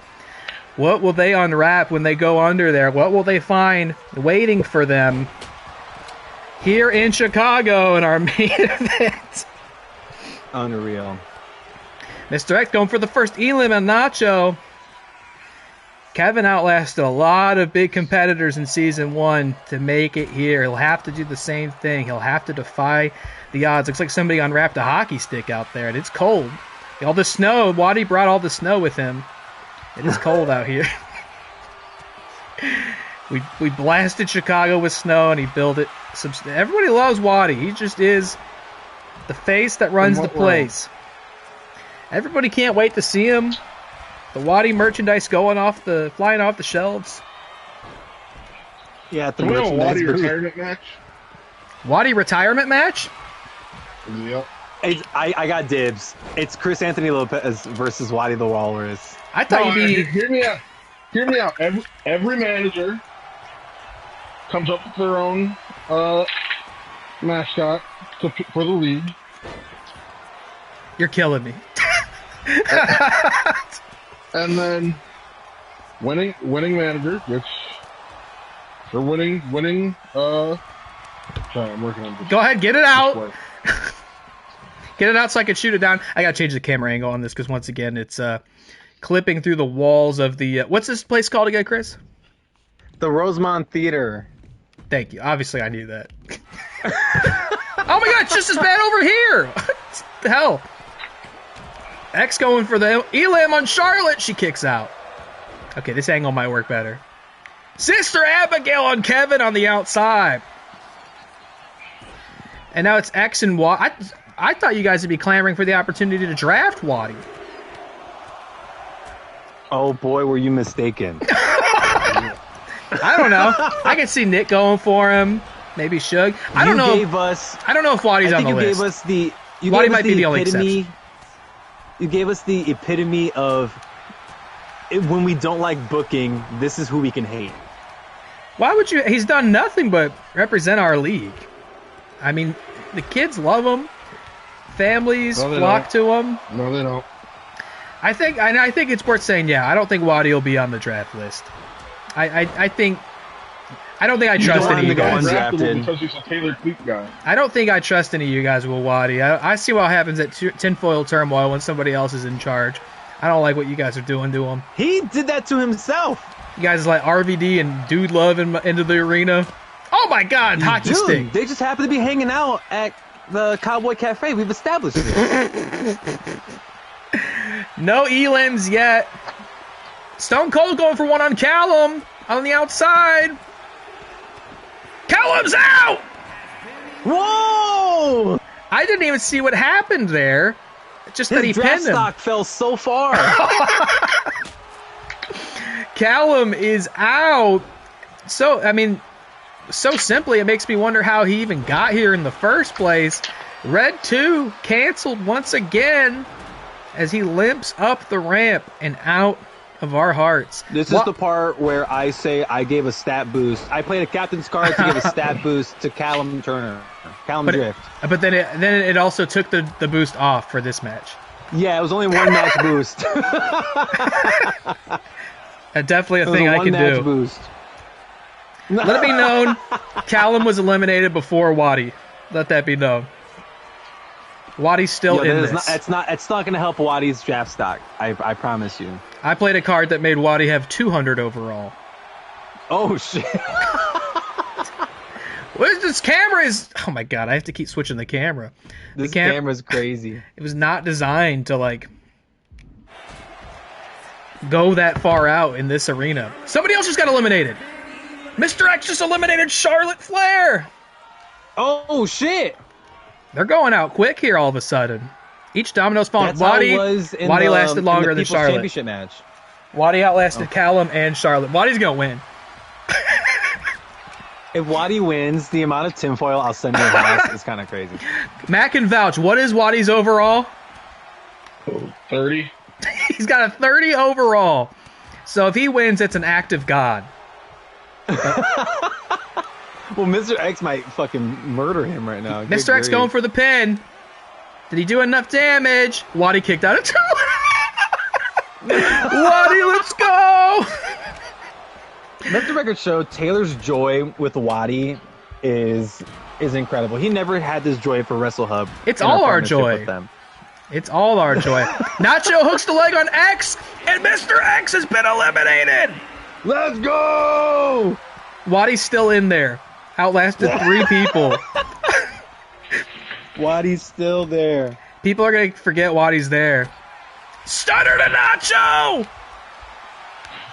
Austin. What if Austin eliminates Nacho? Fiend going for the pin on Kevin.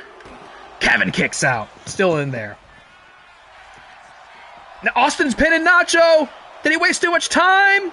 Yes, he did. Nacho gets the shoulder up. And it is true. All those boosts still relevant. Austin's boosted. Fiend's boosted. Nacho's boosted. Waddy's boosted. Waddy got the 200 boost. Yeah, you didn't see my promo earlier I cut for Waddy. I forgot to mention this earlier. I know it's not an RE5 stream, but I do have a stream snack. It is homemade. I had a homemade slice of cake that I mentioned on. Nice. Yeah, with cream cheese frosting. Loved it. That's my stream snack. I promise I have something new for the next RE5 stream. And the potential last RE5 stream. It's a chocolate cake. There's some strawberry filling in the middle. It's a little dry, but it's okay. Who made it? The person my aunt is the caregiver of, she made it. Fiend's out! So shout out to Miss Ferris. Austin eliminates the Fiend. Shout out, Miss Ferris. Oh my God, is I can't Waddy believe about it's to got eliminate Taylor sound Nacho? fair. Waddy's still in here. Kevin's pinning Austin. Austin kicks I out. swear. Nacho, If Waddy, Waddy Kevin, fucking wins Austin. this- The final four. Kevin, the current Christmas champ. Austin, the current men's champ. Wait, Kevin's pinning Austin. Oh shit. Austin out at 2. So we have the People's Champ, the World Champ, the Christmas Champ, and Waddy in there. Who's emerging? Unreal. Austin and Nacho both have the Wait, opportunity. What's Waddy the champ of? Our hearts. I can't believe Kevin's still in there. He might retain. Nacho pinned Waddy and he kicked out at 2. Wait, he's going for another one. He's going for another one on the outside. Is Nacho going to eliminate Waddy? He does. Waddy's out. But he outlasted Finally. Mr. X, Charlotte Flair, Callum Trent, and The Fiend. Unreal. Stunner to Kevin! Oh my God, is it going to be Oh, Austin shit. Nacho again? For the third time? Kevin rolled out.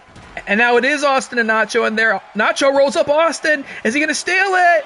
Austin kicks out. Austin and Nacho each could become a double-belted champ right here now, or Kevin could retain. One of these 3 things will happen. Holy shit. Kevin's getting drafted if he retains. He low-key might. That's some free agent points. Hurricane Rana to Austin. Here, wait, what a triple threat we got here now. The dynamic has changed. Hey, these guys are hooping. Austin and Nacho have been chasing each other all night, and Kevin McAllister's in the mix. Nacho's going for the 3 amigos and the current reigning Christmas champ. Oh, and he completes the sequence, but gets beamed with a shovel. No, he's going for the pin. That might be it. Kevin might be out. 2. Kevin kicks out!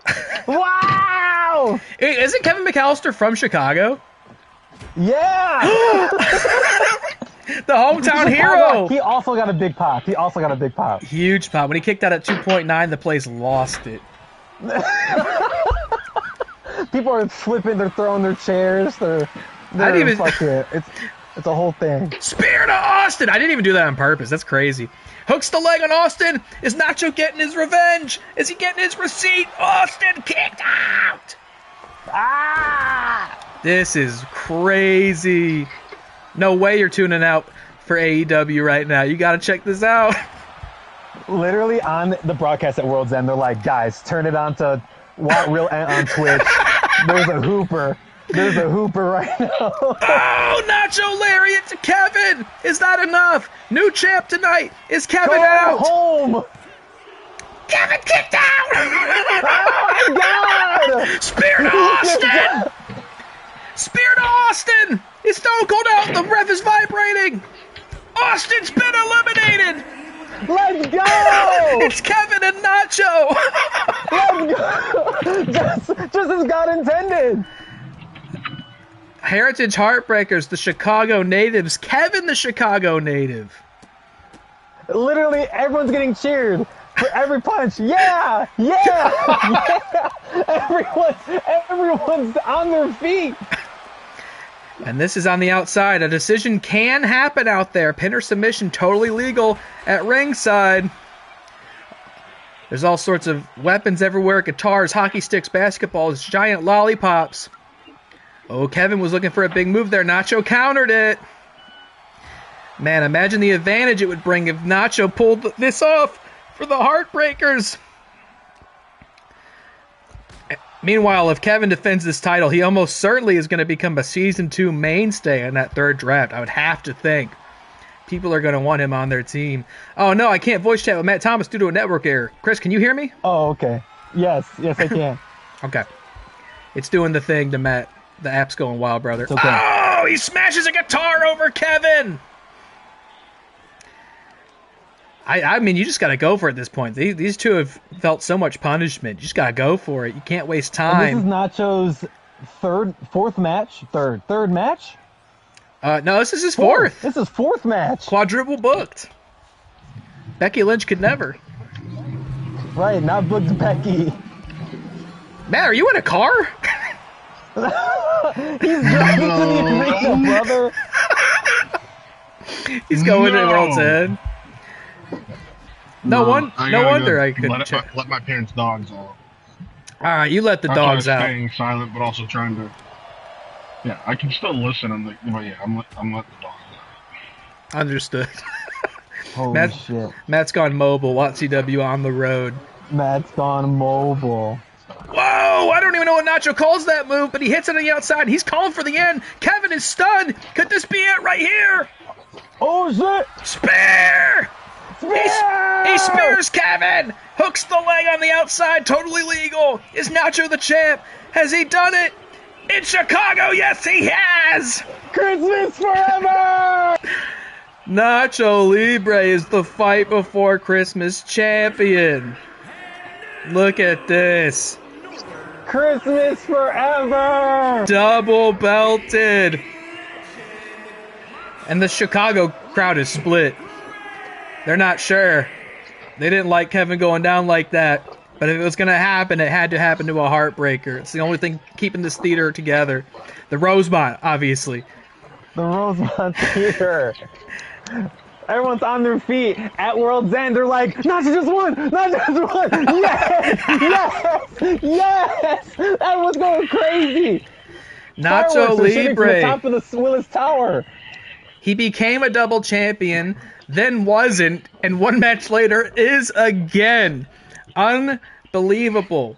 Belts just come to this man. He collects them. And Nacho Libre will enter 2026 as both the People's and Christmas champion.